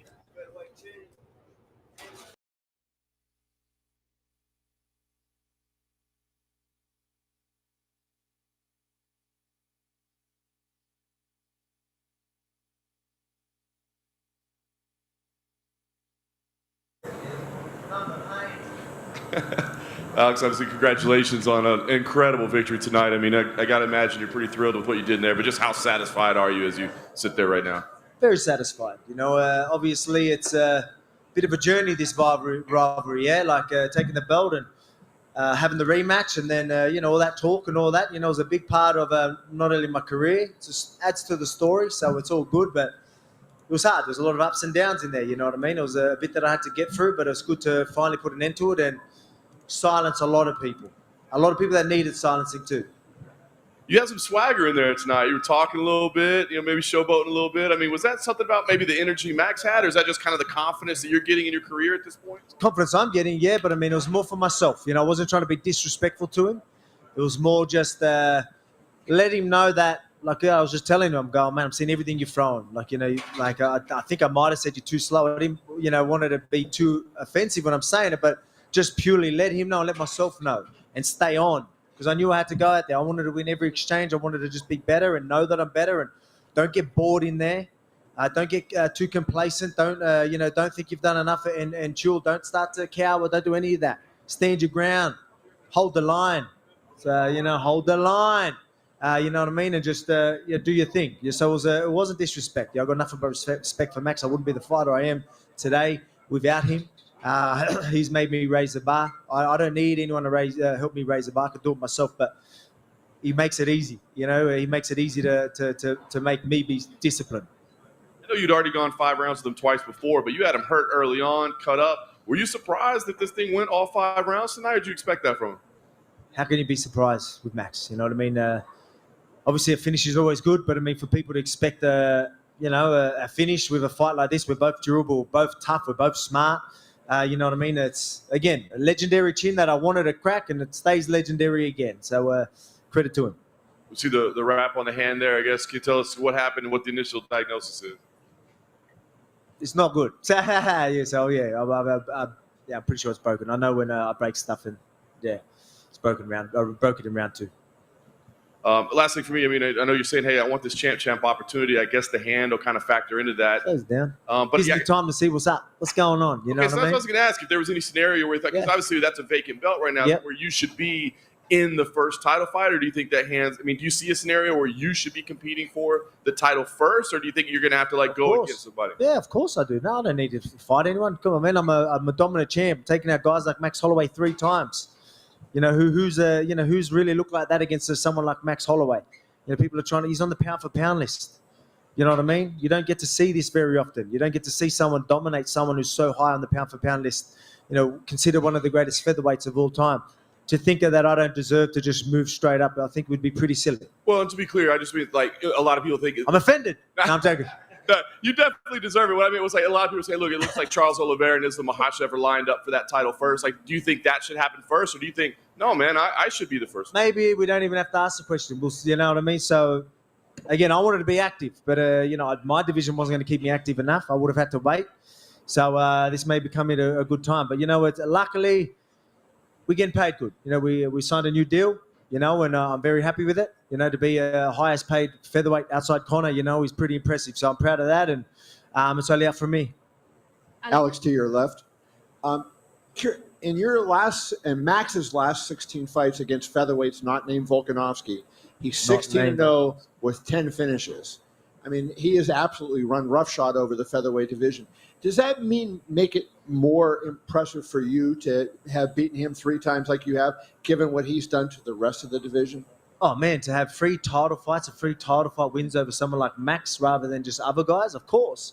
He was the number 1 contender the whole time. Considered the greatest featherweight of all time as well, people to have his name there. You know what I mean? So, yeah, man, it's incredible, of course. To sit there and take out someone like Max 3 times, that's really, really, really saying something. So they are a lot bigger wins than your average defense. And when you look at, for years, people have said the greatest fighters of all time have been Anderson Silva, John Jones, Khabib. But when you win 21 in a row and 12 in a row in the UFC and dominate guys of the caliber that you're dominating, do you think not only the greatest featherweight of all time, but you deserve to be in discussion of the greatest fighter of all time? Look, man, it's not up to me, but I think you'd be a bit of a fool to not have me in them conversations. You know what I mean? Look what I'm doing.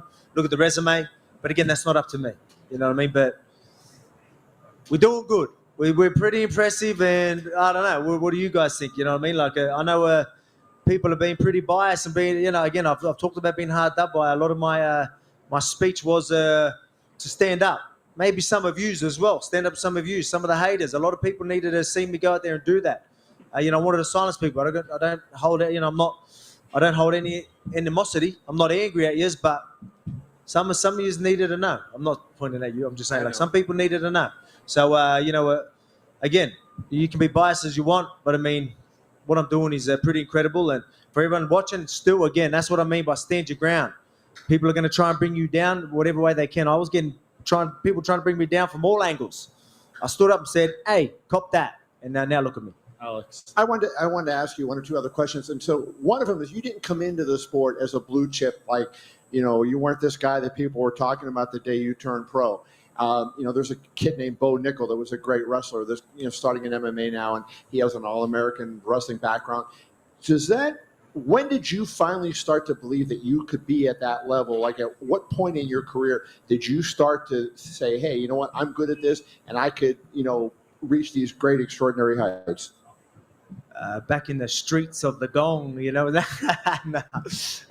early, you know what I mean? I went in the gym, and even Joe Lopez, my head coach, he doesn't let anyone just fight and go and fight. Like, didn't take him long. He knew that I had the ticker. I had a lot of go in me, and not only I had that belief, he had that belief in me as well, pretty early.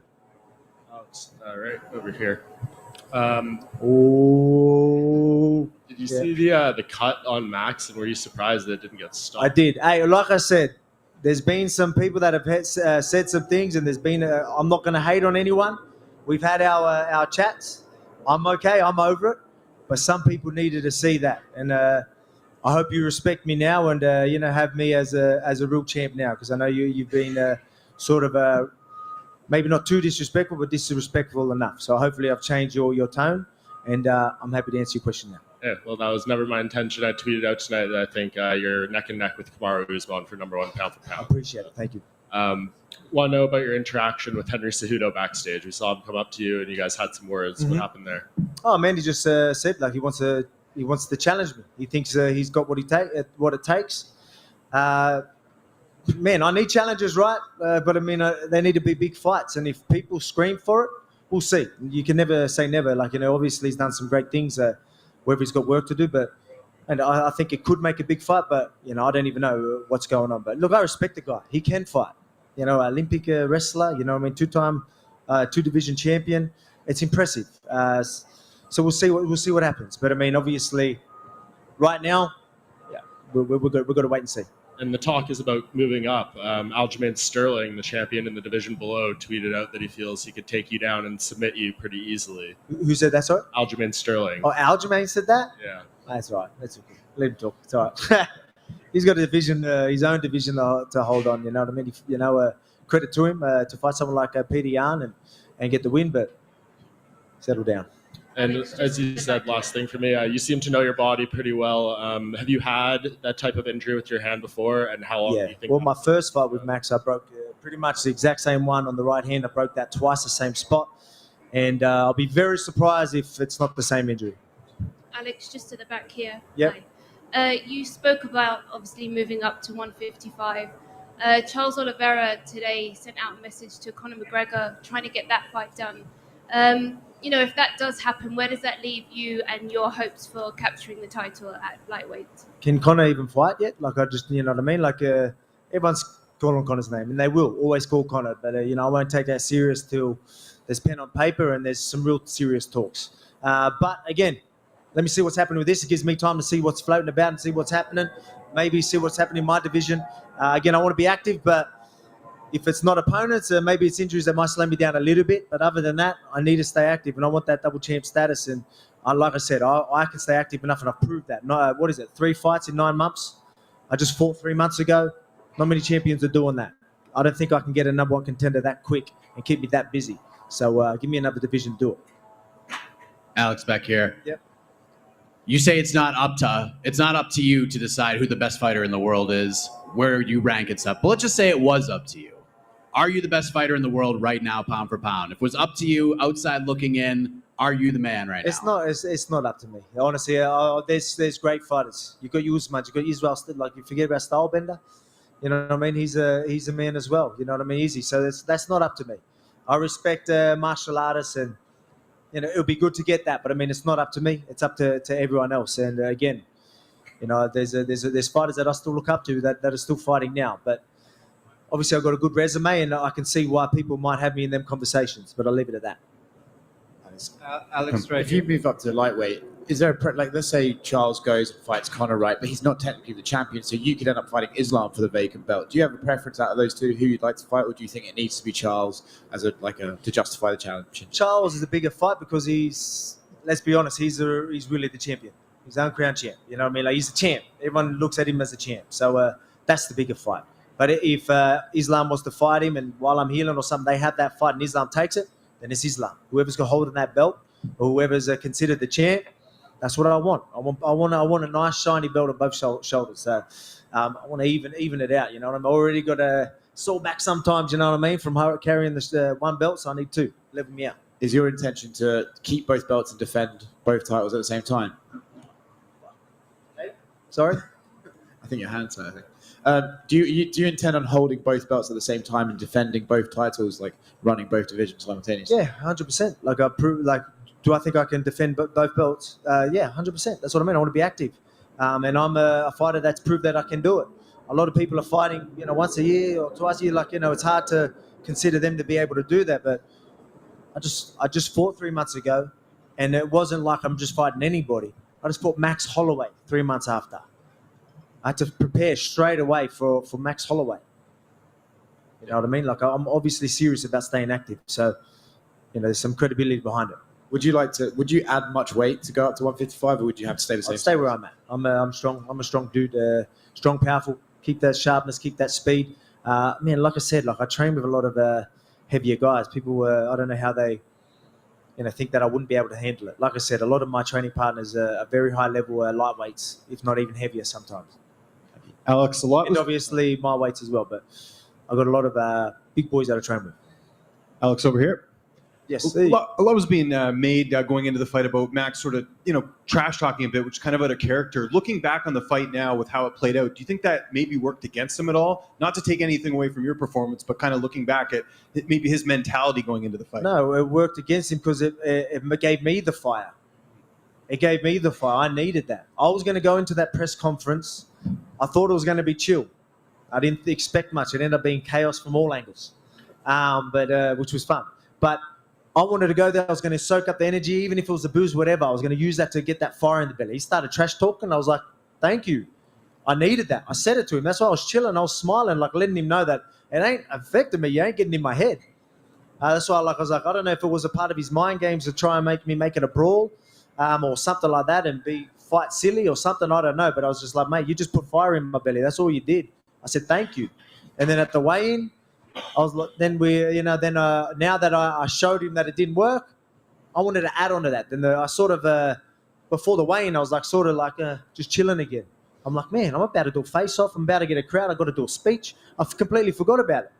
So I needed to sort of pump myself up. So this trash talk and this intensity that he brought just put me where I needed to be. So if featherweights and lightweights want to do that whenever we fight and they want to boost me up like that, bring it on, please.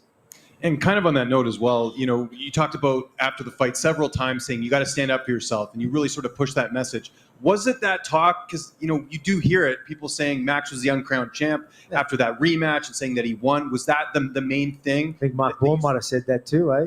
I'm not calling anyone's names. I'm just saying in general, you did hear some of that talk. Was that the sort of the main part of the message? Look, I don't know what I've moved past that, so I don't hold any grudge. I'm all good. But I mean, there was a part of my time where that shit did get to me, and it hurt. It was hurting. It was a hard time, but it made me now who I am. So I'm proud. I'm happy that all happened. It's all a good experience for me. Now it made me unstoppable, invincible. A lot of people were bringing me down, you know what I mean? And I had to stand up for myself from all angles. And I think people can understand what I'm trying to say there. All angles.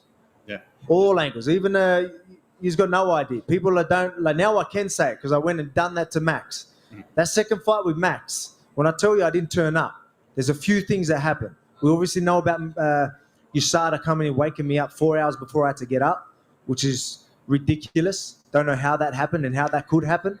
I'm over that. But I mean, I end up doing silly things as well. I took melatonin tablets thinking it was just silly. And then I woke up drunk, not drunk, but So it was rough. It was rough. But, I'm not the type of guy to make excuses. I'm telling you now because I got to shut everyone up. Sorry, I'm a bit worked up. I got to silence a lot of people. And now I'm telling you, I didn't turn up. Now you're going to believe that because of what I just did tonight. Yeah. So, again, that's why I was so confident coming into this one. I was saying I didn't turn up. He turned up, and he still couldn't beat me.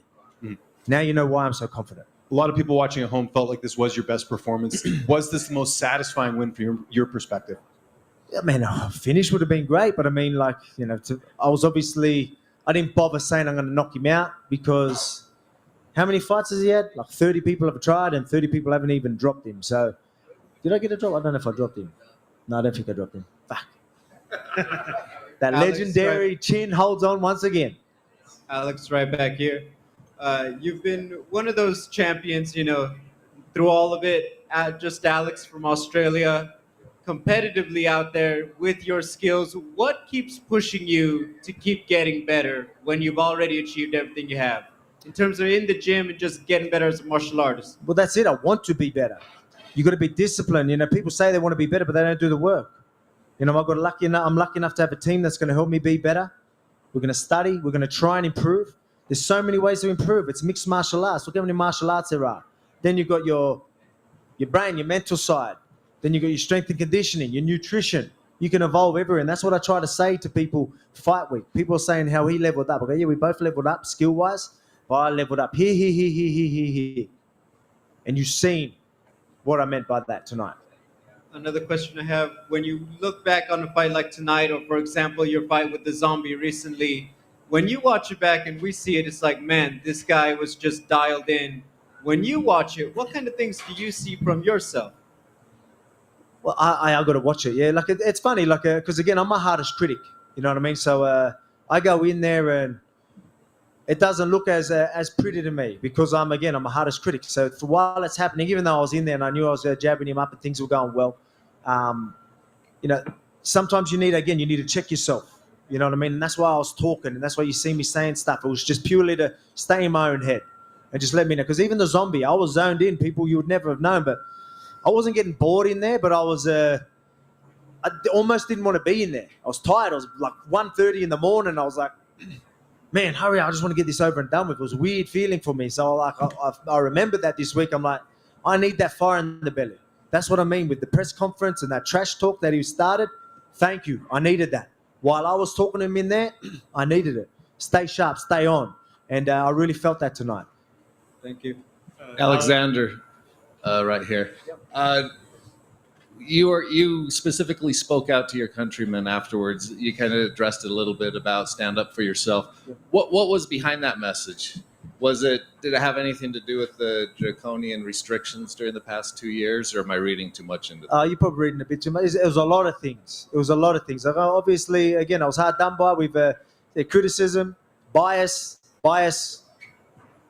I could say a lot of bias sort of stuff, but I mean, again, like I don't care. Like I don't want to sit there and whinge. Like I'm not whinging about it. But I mean, I was hard done by. But I mean, it might have been hard at one point to get through it. But now, I stood up for myself, stood my ground, and now everyone's jumping on board. Alex, one question over here. You said you wanted a beer when you got up to that. You got one? Anyone got a beer? What? Hook a brother up. You got one for me? I'll scull it for you right now. Is a shoey on the menu for you tonight, and how do you plan on celebrating? Just let me. I'll just scull a beer. You know what I mean? Like, my hand. I don't know if I could do my good technique. I got a perfect technique, so I don't spill it with the shoe. My hands are too busted up to do that, so I might just need to hold it and just down it. Back at UFC 193, you turned up to the fighter hotel every single day, just in case there was a dropout, someone couldn't make the weight. Looking at where you are now, back then, did you think this was possible? Yeah, man, that's the mentality I've always had. You know what I mean? Like I talk about, or even when I was looking for that title, don't let anyone take that opportunity away from you. Be there. Be the guy that, all right, if they need someone, you're going to have to be the guy. That's what I was doing when I was chasing that title. You know what I mean? Like I went over to Edmonton. You know the story. You know what I mean? I'm doing these types of things. That's what I was doing. And as champion, I still got that mentality. I still got that drive. You know what I mean? And that's made me who I am. Obviously I'm skilled. I'm fast. A lot of people are going to watch and be like, man, this bloke's talented as fuck. Excuse my language. But I mean, so much more than that. It's that mentality that I have that's made me be who I am and what you see out there. So it's man, that's just what I've always had. And yeah, man, that never give up attitude, man. Stand up for yourself. Bullbox coming for fucking everyone. I told you. Just to follow up on that, if someone had pulled out during that fight week and you got in back then at 193, do you think the storyline would have been the same? Do you think you would have just blitzed the way you have through to the title? Yeah, I think so. I don't know when I got in after that, how long after it was, but hey, I think everything happens for a reason. I really do, man. Sometimes the craziest shit happens, and then you're like, what the hell? And then bang, something better comes out of it, and it works in your favor anyway. Stay positive.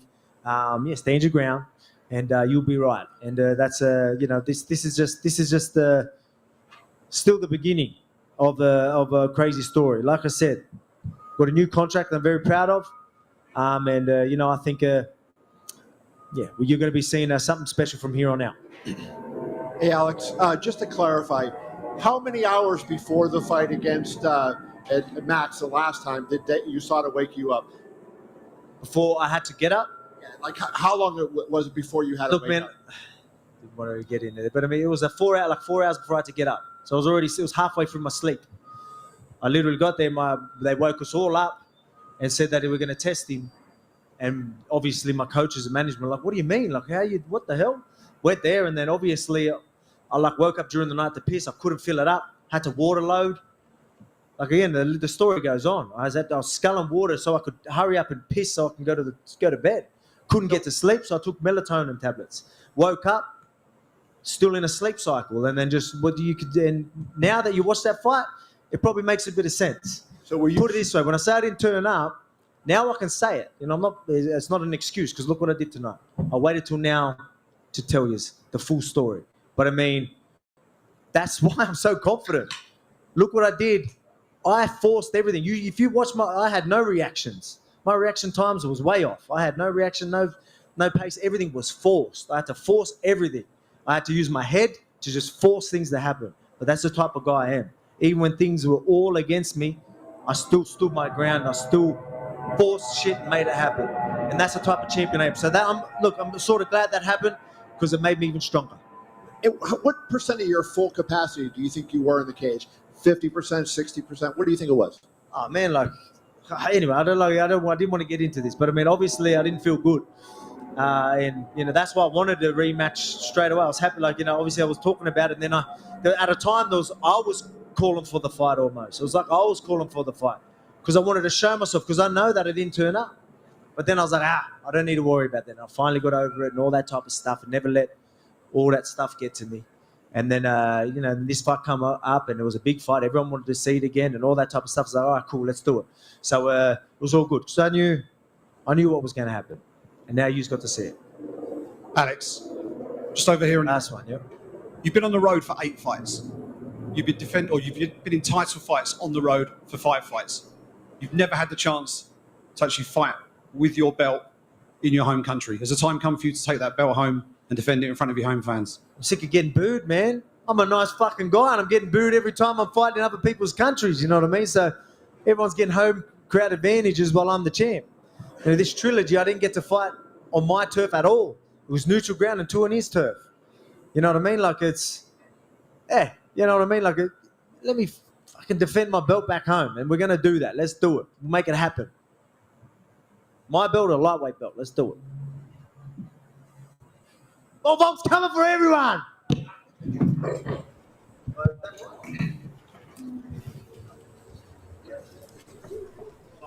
There's the champ, Alexander Volkanovski. And I've said this already. I tweeted it out, and I'll say it again right now. That man right there, with the title on his right shoulder, has a case for sure to be the best fighter on planet Earth. Another dominant performance against a guy that it's very difficult to have that kind of performance against, and he did it, and styled. Congratulations, Alexander Volkanovski. What a performance. I don't understand why there would even be an issue. I don't understand why there's an issue even calling him the best fighter, pound for pound. I don't get it. I don't see why wouldn't you? Is there an argument? No, conversation. He's in the conversation for sure. But I mean, people say Usman. People say Usman, and that they wouldn't be wrong either. Yeah, they've just cleaning out their division. Yeah, Volkanovski will be the #1 pound for pound fighter in my rankings. when we do the next cycle. But he's a little bit ahead, and if Usman beats Leon, Usman probably there's a chance Usman gets it back. But right now, with the activity, the performances that Volkanovski is putting in, I mean, this is just sensational stuff. Oh, and the fact that Volkanovski is very openly going like, I want to go up in weight, like, that's awesome. I want to see him. I want to see him fight Oliveira. I didn't realize how much I wanted to see that fight until an hour ago. You know, it wasn't a fight I honestly really thought about. It's a great but fight. there's no real true. There's no big name 145er that's really set up right now for Volkanovski. So Volk left 45 division for a bit, and then let the contenders kind of build their case. Yeah, I am down. Yeah, you could do Josh Emmett versus the Ortega Yair winner. Interim title. Arnold Allen in there. Yeah, Allen needs another win though. Well, no. I mean Arnold Allen versus Emmett or something like that. I don't know. Yeah, Emmett's next fight should probably be for a title, whether it's interim or. Yeah, I mean whatever. Hey, listen, I thought he lost the fight. What? Who else? Yeah, but that doesn't mean anything. That means a lot. What does it mean? I mean, are you kidding me? Come on. Oh, when it's prize fight, they have to sell it, and people are going like, "Did you really win that last fight?" But whatever. I don't think it's. Did he say he's gonna leave? He plans to go back and forth, right? He's not leaving the division, correct? Is that what he is saying? Yeah, that's what he wants to do. Just double checking.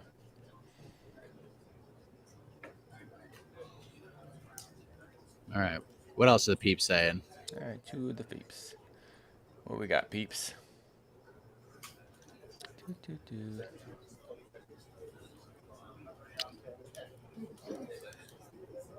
Not sure what's happening here. I don't know if we're gonna get Cannonier or not. We'll definitely hear from Israel. We'll definitely hear from Israel Adesanya. I'm sure he'll be asked about the fight. Maybe the reaction of the people here. I mean, come on. I saw a couple people in the comments talk about, Volk is he put out such a better performance than Izzy then. But look how aggressive Max Holloway was. Max Holloway was continually to kind of go for it, move forward. Like if Cannonier had that same sort of volume and aggression that Max Holloway had, it's a totally different fight. And maybe Izzy styles on Cannonier in the same way. That's what you kind of said earlier. It takes two to tango. I wish people would just understand this. Yeah, you can't blame Adesanya and not blame Cannonier. Yeah, exactly. It's kind of making me go a little insane. Yeah, I hear you. This is taking a really long time. Yeah, what's going on? The first one, I mean, it took like 45 minutes to get Alex Mahara up here. Good. No, this is it's ridiculous. That's what I always noticed about when I would go to all these fight nights, all these pay-per-views. No matter how exciting the card was, by the time the press conference ends, you're like, I just want to get out of here. I'm so tired. It just kind of sometimes it sucks the life out of you. Just waiting and waiting and waiting. Oh, yeah. All right. Let me see. Question.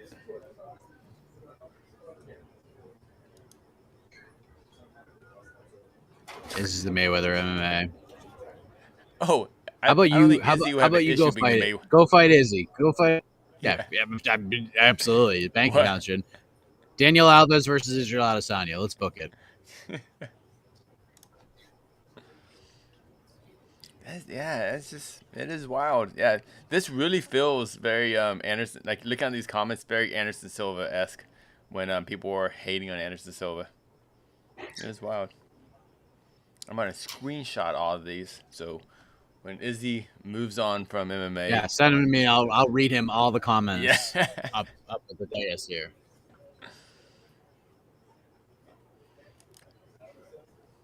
We will have a post-fight show after this. Oh yes, a little dust up between Dustin Poirier and Michael Chandler. If you haven't seen the video, you could go check it out on our socials or at MMAfighting.com. Yeah, Dustin Poirier and Michael Chandler are getting into it. So maybe that's what happens. Maybe that's the fight we get. How has Dustin Poirier not been able to get a fight? Come on, UFC. Come on. I mean, they need to put him on that Salt Lake City card. Yep. That one needs a boost. Was that Usman, Edwards, and then what's the co-main? There's no real co-main yet. Aldo Marab's on there, but it's not officially a co-main. And then Rockhold Costa's on there. All right, yeah. Interesting. But that could use a boost, especially when we have this pay-per-view. We have 277 in July. And then, yeah, we're asking for $225 over the next 2 months. Do you think Cannonier did anything right? There were a few great moves he did with slipping and jabbing that he looked great. Izzy missed a lot and no one commented. I mean, he had moments, but for the most part, he just got jabbed over and over and over and over again. And anytime when Cannonier started to get aggressive and started to push it and throw leg kicks, he found success, but he just didn't do that enough. He was honestly, I think the pressure got to him a little bit, and that happens. It happens, and you learn from it. You grow from it. We've seen many a fighter not win the title in their first attempt. They go back to the board. They learn from it. Second time out, they win the title. Who's to say Cannonier can't do that? Tonight just wasn't his night, and Izzy was ready for everything this man brought to the table. Yeah. So Izzy said it plenty of times. You have to want that pressure. And he thrives on that pressure, and it's real. I mean, it's just a wild feeling that must be out there. All that pressure, all that money on the line, like to knowing what happens in this next 25 minutes can change your life forever. Positive or negative. That's just an incredible feeling, and fighters like Izzy and Volkanovski, they thrive on it, and Cannonier hasn't had that. Just had enough experience like that, and like you said, I don't think anyone's canceling out Cannonier. Like he's not like, oh, he's done. We're never gonna see him back again. Like no, you never know. Never know. Yeah. Man with one of the most interesting careers, Jared Cannonier, fighting at heavyweight, fighting at light heavyweight, gets a title fight at 85. Crazy. What was it? Was it just maybe the angle or something? But I swear, like when they were up on the cage, Izzy looked big. I never thought Izzy is a big middleweight, but like I don't know, the way he was just holding Cannonier on that cage and had that kind of low clinch on him, like I was like Cannonier almost felt small even at that weight. Like I know he's a big middleweight, but like Izzy's height just seems just really make Cannonier just take away so many of his strengths. It was, like I said, it was not an entertaining performance. I understand everyone paid good money to watch this fight, but Izzy's paid to win. Yep. And listen, there was a lot to like on this card. So. Oh yeah. What else we got? Where do you have Where do you have Izzy on pound for pound? No one can take Izzy out. I don't know. 3? 3. Yeah, I have. It's right now. It's Usman, Volkanovski, Izzy.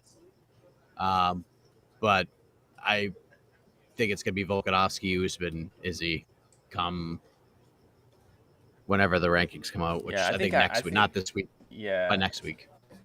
I would have actually Volkanovski 1, Izzy 2, and Usman 3, but it's all. Oh, that's crazy. Why? Why is that crazy? Tell me why that's crazy. Tell me why because that's Usman crazy. Usman hasn't even been.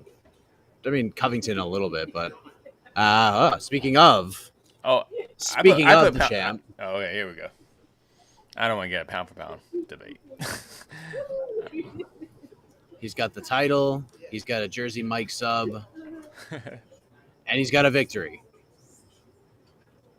We wrap things up with the UFC middleweight champion of the world coming off of his unanimous decision victory over Jared Cannonier, the last style banner himself, Israel Adesanya.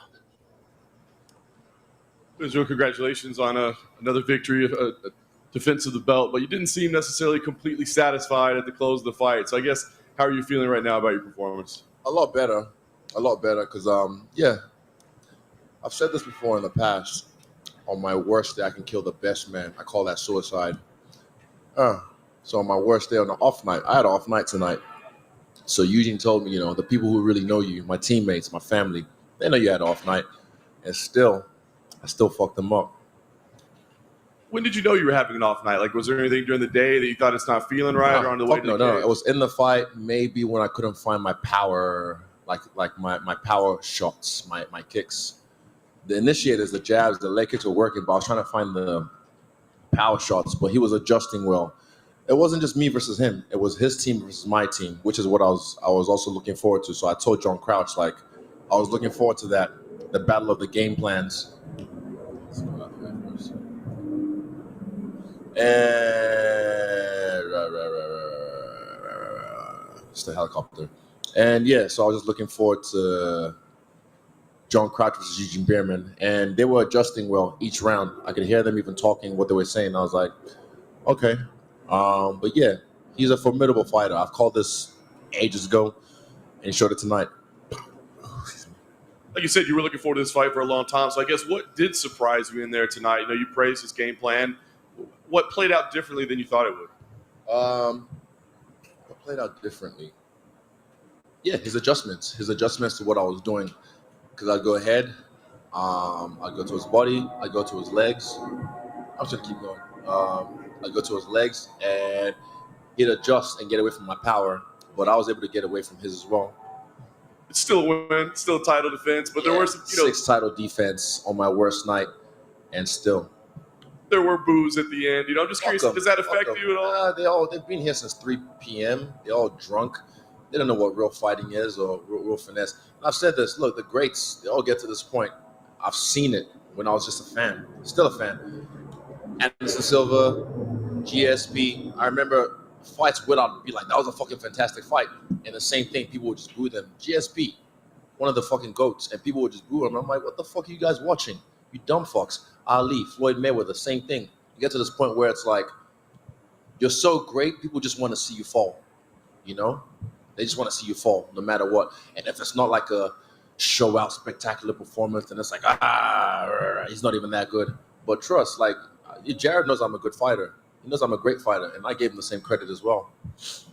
Last thing for me, you've been saying Alex Bejeda, that's the next fight. I guess, did you see his performance tonight? What'd you think about it? And I guess, how soon do you think you'd like to line up that fight if that is indeed the next one? That's the next fight. I saw his fight.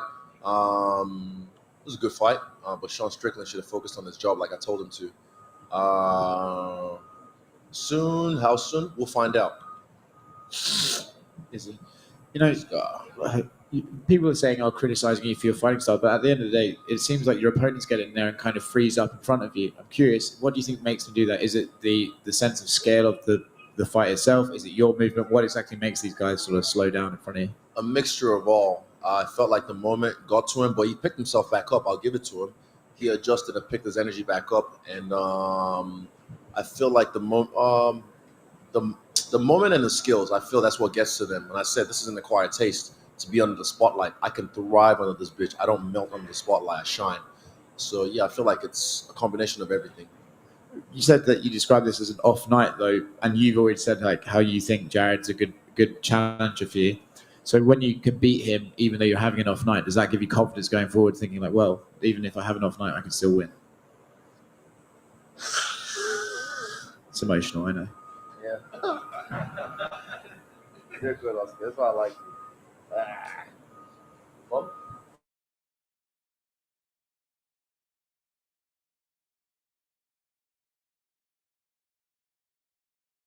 confidence. Going forward, yeah, I like the story. Like I've said, this is my life is a movie. My life is an anime. Whatever. Like I'm facing a guy who's beat me in kickboxing, and now he's still chasing me because he knows I'm the king, and he wants to try and get that away from me. You guys see what happens when my back's against the wall, when I really have that pressure. I put pressure on myself, but when I have pressure put on me as well. So, yeah, I look forward to fighting him in that next fight. How soon, we'll find out. I need a bourbon and maybe a couple of shots, and I'll see how I'm feeling first. Israel, on the front just right. going off. Sorry. You go. Oh, Sorry, you go. Leah. just going You're off next. of that.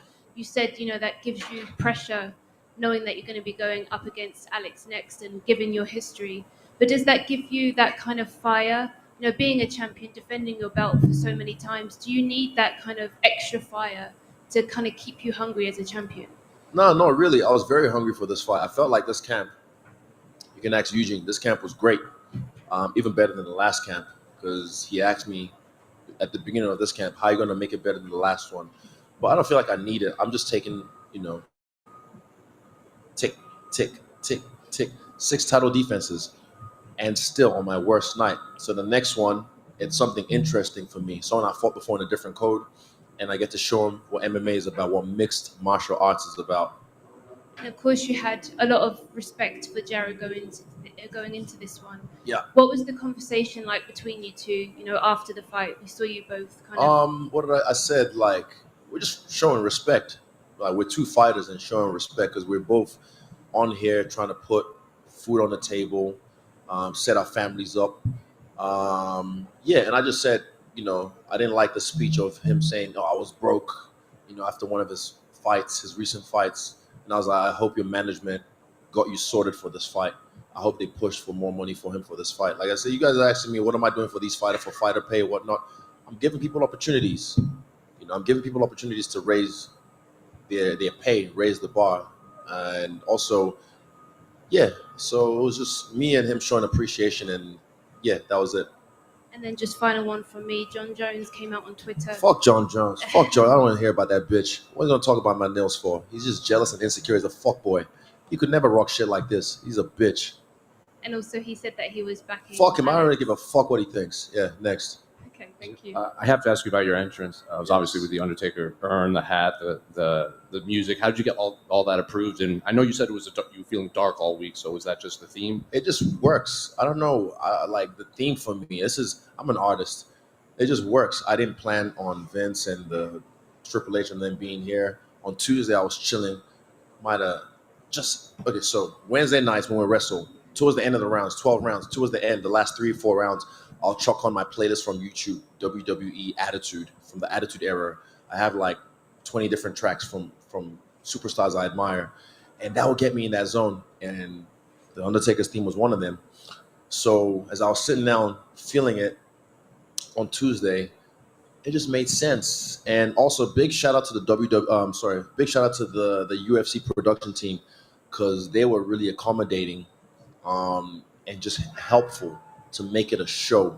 This is the UFC. You want to give them a show, you know what I mean? So, and I said all week, this feels like WrestleMania. Who's undefeated at WrestleMania? The Undertaker. And I've been feeling dark all week. So you saw hints of the Death Note, the speech from Madara in the beginning, and then you saw the scream at the end and the split face with me and Madara, the purple. Fuck, it just makes sense. Susano, all that. How hands-on were you in that creation? Very hands-on. I'm very hands-on with my freestyle bender team. Shout out to Luca, Stay Hydrated, Jeff St. Lair, and David Blackamoto, the greatest reporter in the history of the MMA. And I was very hands-on. I felt like a producer today when I was at the arena. So I was speaking. Who's that? Jimmy? Fuck. Excuse me if I forgot his name. I think it was Jimmy. I was talking to him and just walked through, and then having a look on the screen, seeing what it looked like from TV, seeing what it looked like in the arena. And they were so accommodating, which was really cool. And I appreciate that because, again, I like to put on a show. I like to entertain. And I did just that. What's your favorite Undertaker match? Fuck. Him and Mick Foley is the first one that comes to mind. And I think Mick Foley might have broken his neck. Hell in the Cell? Oh, Hell in the Cell, off the top rope. That's the first one that He came jumped to mind. off the stretcher to run back? Yeah, fucking crazy, man. Good times. Is it You had talked about giving paydays for other fighters and in helping them improve their situation. But what about for yourself? Because now you set yourself up to fight Alex, and the drama that's going to come. Hey, I'm telling you, I said Sean or Alex is big money fights. Yeah. They're either big money fights. And yeah, I look forward to this one. And my boy Timbo, he knows what's going on. So we're gonna work. And me and the UFC, we have a good relationship. I like working with them. And I've said this already. Rising tides lifts all the ships, but Rome wasn't built in a day. So it's a step-by-step process. And I even asked Jad after the fight. I told him, I was like, and he's like, yeah, I got looked after. I was like, good. And he's going to keep that going. His management company, if they're smart, they'll keep pushing because he's a great fighter. I'm saying he's a good fighter, but he's a great fighter and a cool dude as well. Is there pressure on you in a night like this because you're a 5-1 favorite or better than a 5-1 favorite to win, and you've got this Pereira fight coming up that will be your big performance, your big night? Does that put a little more pressure on you when everybody's expecting you to blow him out? No, not really. I wasn't focused on the odds. I didn't even know what the odds say. Oh, shout out to Drizzy. I don't know what he won, but yeah, what fucking curse. You guys not you guys, but anyone who's so stupid. I don't post shit, but like, was it the Vittori fight? Me and Drizzy was going back and forth fight week talking, and after the fight was going back and forth in the DMs talking as well. So I don't know. People walk curse, and also the green shorts, another curse. I've broken all the curses. I've broken the Drake curse now. So stupid. I've broken the shorts curse because apparently I changed my shorts from black and gold. EA cover curse, I've broken that. Embedded haircut curse, whatever fucking more curse. You're so stupid, you fucking cunts. Sometimes, all of you online, as soon as that video came out, all the comments were just curse. And I feel like, they don't even believe it. They just say it to try and get likes, to try and get like the thumbs ups because they're doing it for likes. But yeah, I just remember. So shout out to Drake for betting $1 million on me. And yeah, I'll see you on OVO weekend. Hi, Izzy over here to your right. Luke Rockhold told MMA Junkie that I'm the only one that could beat Israel Adesanya. What's your response to that? Everyone thinks that. Follow-up question: How are you gonna be celebrating with Volkanovski tonight? Fuck yeah! Oh, shout out to my guy Alexander Volkanovski. Just inspiring, fucking inspiring. Like I had a 5-0 shutout, but his was way cooler and more impressive. Like I said, I had an off night, but he was fucking on.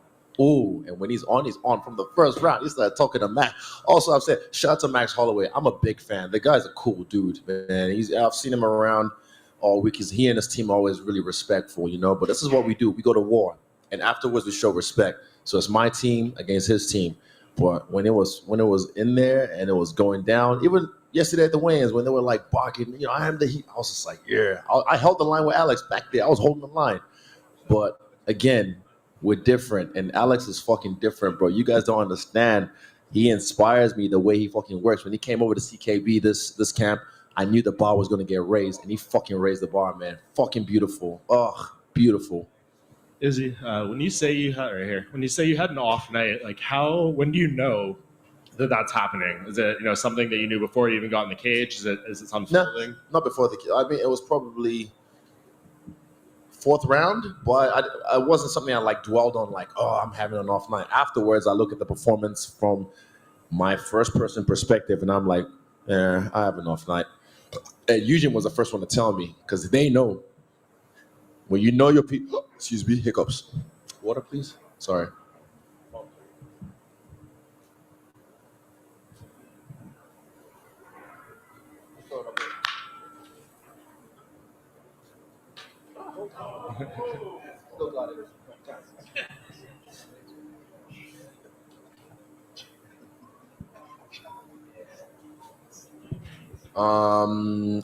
Off night. Yeah. So my people who actually know me and love me, train with me, they know what I can do when I'm on. They see it. But again, like I said, I can kill the best man on my worst day. And I don't know if you've had your shower yet, or you kind of decompress. Nah, I'll do that after the club. I got obligations to do. I'd rather just go to bed, but they're gonna pay me lots of money to go drink and party, so I gotta go do that. Fucking hell, it's just such a drain, Vegas. So what? I mean, I know you can't think know what's going to happen when you get in there and start thinking, but can you think right now what maybe the biggest positive you'll take away from this fight will be? I'm just grateful. Like I said all week, I felt so much love, so much love. There was a point this week I got a little emotional at the PI because I upstairs I looked around and there was a CKB class upstairs at the PI, and give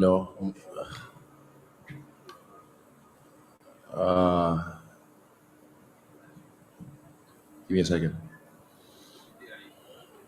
Like my brother, we've talked about this. I don't like to harp on about it, like for you guys, because not for this, but I'm harping on about it because there's injustice. The guy who killed Falvake, he's getting 18 months, and he's going to be out earlier than that. So it's like, what the fuck? But there was a moment I had when I was looking around the class and seeing everyone just like training from my team. There was a lot of Kiwis and a bunch of Aussies as well. And I just felt emotional. And I just ran to the back of the PI, and I just kind of had a moment to myself because I wished he was here just doing this shit with us. But I know he's looking down on us, inspired. And I know he's looking down on us, protecting us along with VDK, Monu, Praveen, Pati, Wilman. And yeah, it's just one of those things that for me, just being surrounded by my team, I just felt so loved this week. I felt so much love at the house we were at. I felt so much just mana, the spirit. And then as the fight got closer, our spot became a fortress for battle. And then, yeah, fuck, I feel good. But at the same time, yeah, I just love my team, man. I love my team. I appreciate that insight. And last thing from me, when Alex was in here earlier, he said, when you guys fight, I'm going to make him fight. The fact that he's already, thinking that he wants to, make it exciting or whatever his mindset is there, is that already kind of a win for you in a way that maybe he might try to fight outside of himself a bit? Like I said, at the top, it's nice at the top. It's nice at the top. So whatever he feels he needs to do to make me fight, I fought tonight. I fought my ass off tonight. Yeah, I didn't feel like I was chilling or I was waiting. I was pressing the action. I was going for it. I was touching them up. But like I said, I was just critical because I couldn't get my power stuff going. I couldn't get the change-ups going. But he's a formidable opponent. You can't sleep on this guy because he'll sleep you. And I'm not here to fucking, risk my health, risk my brain. And I do that, but I'm not going to do it stupidly just for the entertainment of some grongos, some drunk folks. Izzy, earlier you talked about the moment with Jared, and I was wondering at the press conference, his answers were kind of rambling a little bit. It sounded like he was nervous, and you said, "Hey man, just keep it short and sweet." Yeah. Like, did you kind of sense in that moment like he was starting to get to him a little? I could feel it from that moment, the moment after that, with the stare down when I shook his hand, and at the weigh-ins as well. Like I was like, he's not ready for this. But like I said, he picked himself up. He's a mature guy, I said. So I was like, he picked himself up later on in the fight. I don't know what round, but I saw him right before the round, and he picked himself up with his breath, and I was like, huh. So I'm sure he does a lot of breath work as well. And yeah, he did what he had to do. And then the last thing for me is you mentioned the nails earlier. Was there anything from the commission like? They're just pretty. They're not sharp. They're drip tips. They're not even. They call them French tips apparently, but they're not even made in France. So I call them drip tips. And my toes, they're kind of sparkly, black and sparkles. I like them. I don't know why fucking men are so insecure about what the fuck I wear. No, sorry, I'm not. Not you guys. Not you guys. No, my bad. I didn't mean to come to you. I just wondered like if the commission was looking and they were like, oh, what's going on? Like there was no. Yeah, a little bit, but they check and kind of I see the look on their face. They pause and I'm just like, it's not that long. It's an illusion. It's just pretty. That's what I tell them. It's not that long. It's just pretty. Israel, middle here. Israel down here to your left. When you made your walk with the Undertaker's theme, did you know that Vince and all them were actually? I found out this morning, but it wasn't a thing I planned. Like I said, the universe just provides, and it's a weird synergy, weird crossover. But I like it because I grew up on that shit. Did you get a chance to talk to them or see them backstage? No, I haven't talked to them. It'd be cool. I mean, I'm a big fan of Triple H. He just retired or became a Hall of Famer, which is cool. Yeah, he's a superstar as well, a legend in the game. So it's just cool to see guys like that. Yeah, well, I hope they enjoy the show. Yeah, I had an off night, but still 5-0. It's crazy, isn't it? Alex won tonight. You won tonight. Kai is fighting in a few weeks. Could be 3 champions from City Kickboxing. Crazy. And And with no government funding as well, no government backing like the national rugby or netball team or cricket team or national football team, and yet here we are, this little old island in the little spot in the world, 3 champions in the biggest combat sports league on the fucking planet right now. How amazing is that? You know who we have? The people of New Zealand. They're the ones that back us, and we back ourselves. It's been a rough few years for you guys too. Yeah, with the fucking quarantine, pandemic, and your teammate. all that stuff, and then they gaslighting us as well. Oh, we're not blocking you guys. Meanwhile, they're letting the Indian cricket team into the country and letting them quarantine, letting the All Blacks quarantine in their own little bubble. But then they come to our bubble and break us up, hunting Dan, while he's getting ready for his fight. Threatening to arrest him for what? For fucking training. And then they're gaslighting us. So yeah, I don't do this for them anyway. They're the fucking bureaucrats. Fuck them. I do this for the people of the country, the people who support us as fighters. That's who I do it for, and the people around the world who support me as well, regardless of nationality or wherever the fuck you come from. If you fuck with me, I fuck with you, and I appreciate you. What does it say about your team that you were able to overcome all that stuff and possibly have 3 champions in the UFC in a few weeks?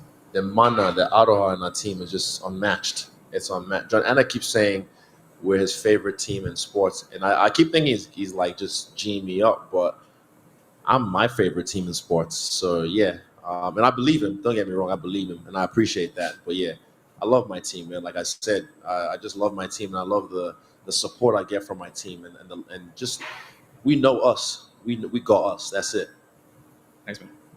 Is in the middle. The Drake curse was broken in 2017. What fucking curse? I broke that shit last year. It was broken. Let me go. You know what? I'm gonna post it on Twitter. Let me do it right now. Actually, let me do it right now. I'm gonna do something real quick. Hold up. Actually, I'll do it after, just because I wanna get this over with. I'll do it after. I was going to say it was broken in 2017 with the Warriors allegedly, but he is 0-2 in big MMA bets recently. How good does it feel to get the win for him? And to answer your question, he won approximately, depending when he made the bet, around $250K. Nice. It feels good for me to get the win, but also myself, anyone else that bet on me, it feels good. And it feels good. First of all, even like I said, I've been talking to him for a while now, like since last year. So I already broke the curse. But to get that call from him while I was cutting weight, and then to be like, you guys, you'll have an album, I don't know what you listen to, whatever you have on repeat sometimes, or a track you have on repeat. This guy, his albums are like, it's 3 of them that like timestamps for my life, like moments of my life where I'm like, if I hear that track or that album, I'm like, I remember where I was at in my life at that stage. And music is powerful. Music is something that brings people together, that evokes emotion out of people. So for me to get that kind of praise and recognition and love from an artist that I admire like that, one of my favorite artists of all time, it's cool. It's cool to be recognized like that by him. And it goes deeper. I can't tell you too much because the guy he's crazy, bro. He's too nice, too cool. He's too cool, and I appreciate him. So yeah, shout out to Drake. He's the sixth god. And as a Toronto kid, do you have a top 3 favorite for Drake songs? Man, why you gotta do this to me right now? Why you gotta do this to me? Well, I mean, he did say it was fuck. What did he say? He said, "I've never walked anyone out." And then I was asking Tim, I was like, "What would you walk out to?" I'm thinking, Lord knows, as one of them. That's just straight bar for bar, and then Rick Ross kills it at the end. I love Yeba's Heartbreak. I had that on repeat in my studio last year because it was just the track that kind of like the song. It was so soulful, so fucking soulful. And there's an unreleased one actually. I don't know if he actually got it, but my boy Frano, who's a music producer from New Zealand, he gave me a little preview, and I love hearing that track. I don't want to give it away, but that's probably my favorite track. It's cool. I never posted it. I'm not a clout trout. Trust, I don't do this shit for likes. I just do this shit because I love it. But yeah, it's cool, like I said, to be recognized by people like that because you admire them, and yeah, blah blah blah blah blah blah blah blah. Thanks, Susie. Congrats. No worries. Last question. Let's go. I got some bourbon to drink. You earmarked Jared very early on as someone who was going to make it towards a title fight. clearly you're sort of looking many moves ahead and looking at the field and seeing who's coming up. I just wondered, who's next? Who's going to break from the pack that you've kind of earmarked as someone who's moving their way up and could potentially face you further down the line?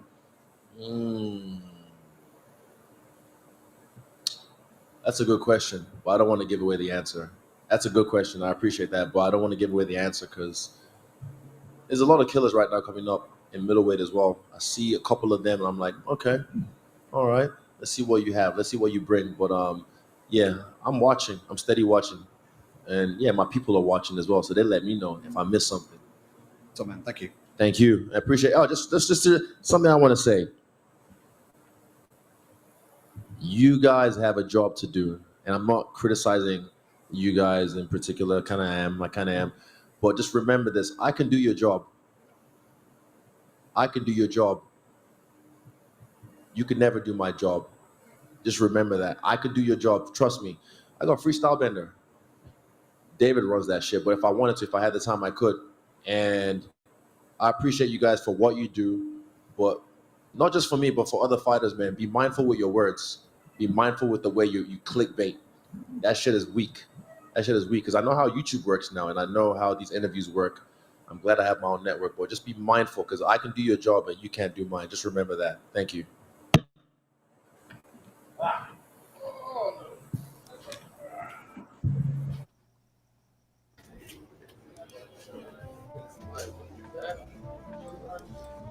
I mean, I've never been so motivated to be a journalist in my life after the way that just ended. But congratulations to Israel Adesanya. He gets it done. I think he answered a lot of the questions from the haters.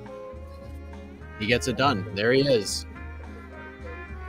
Israel Adesanya, still UFC middleweight champion. Big fight coming up against Alex Pereira. That's it, buddy. We're done. Other side, post-fight show. Shaheen Al-Shadi, Jed Bashu, AK. I'm going to hop on for a few minutes, and E. Casey lied on the ones and twos. Thank you for watching the press conference stream. We'll see you at the post-fight show right now. Godspeed, everybody.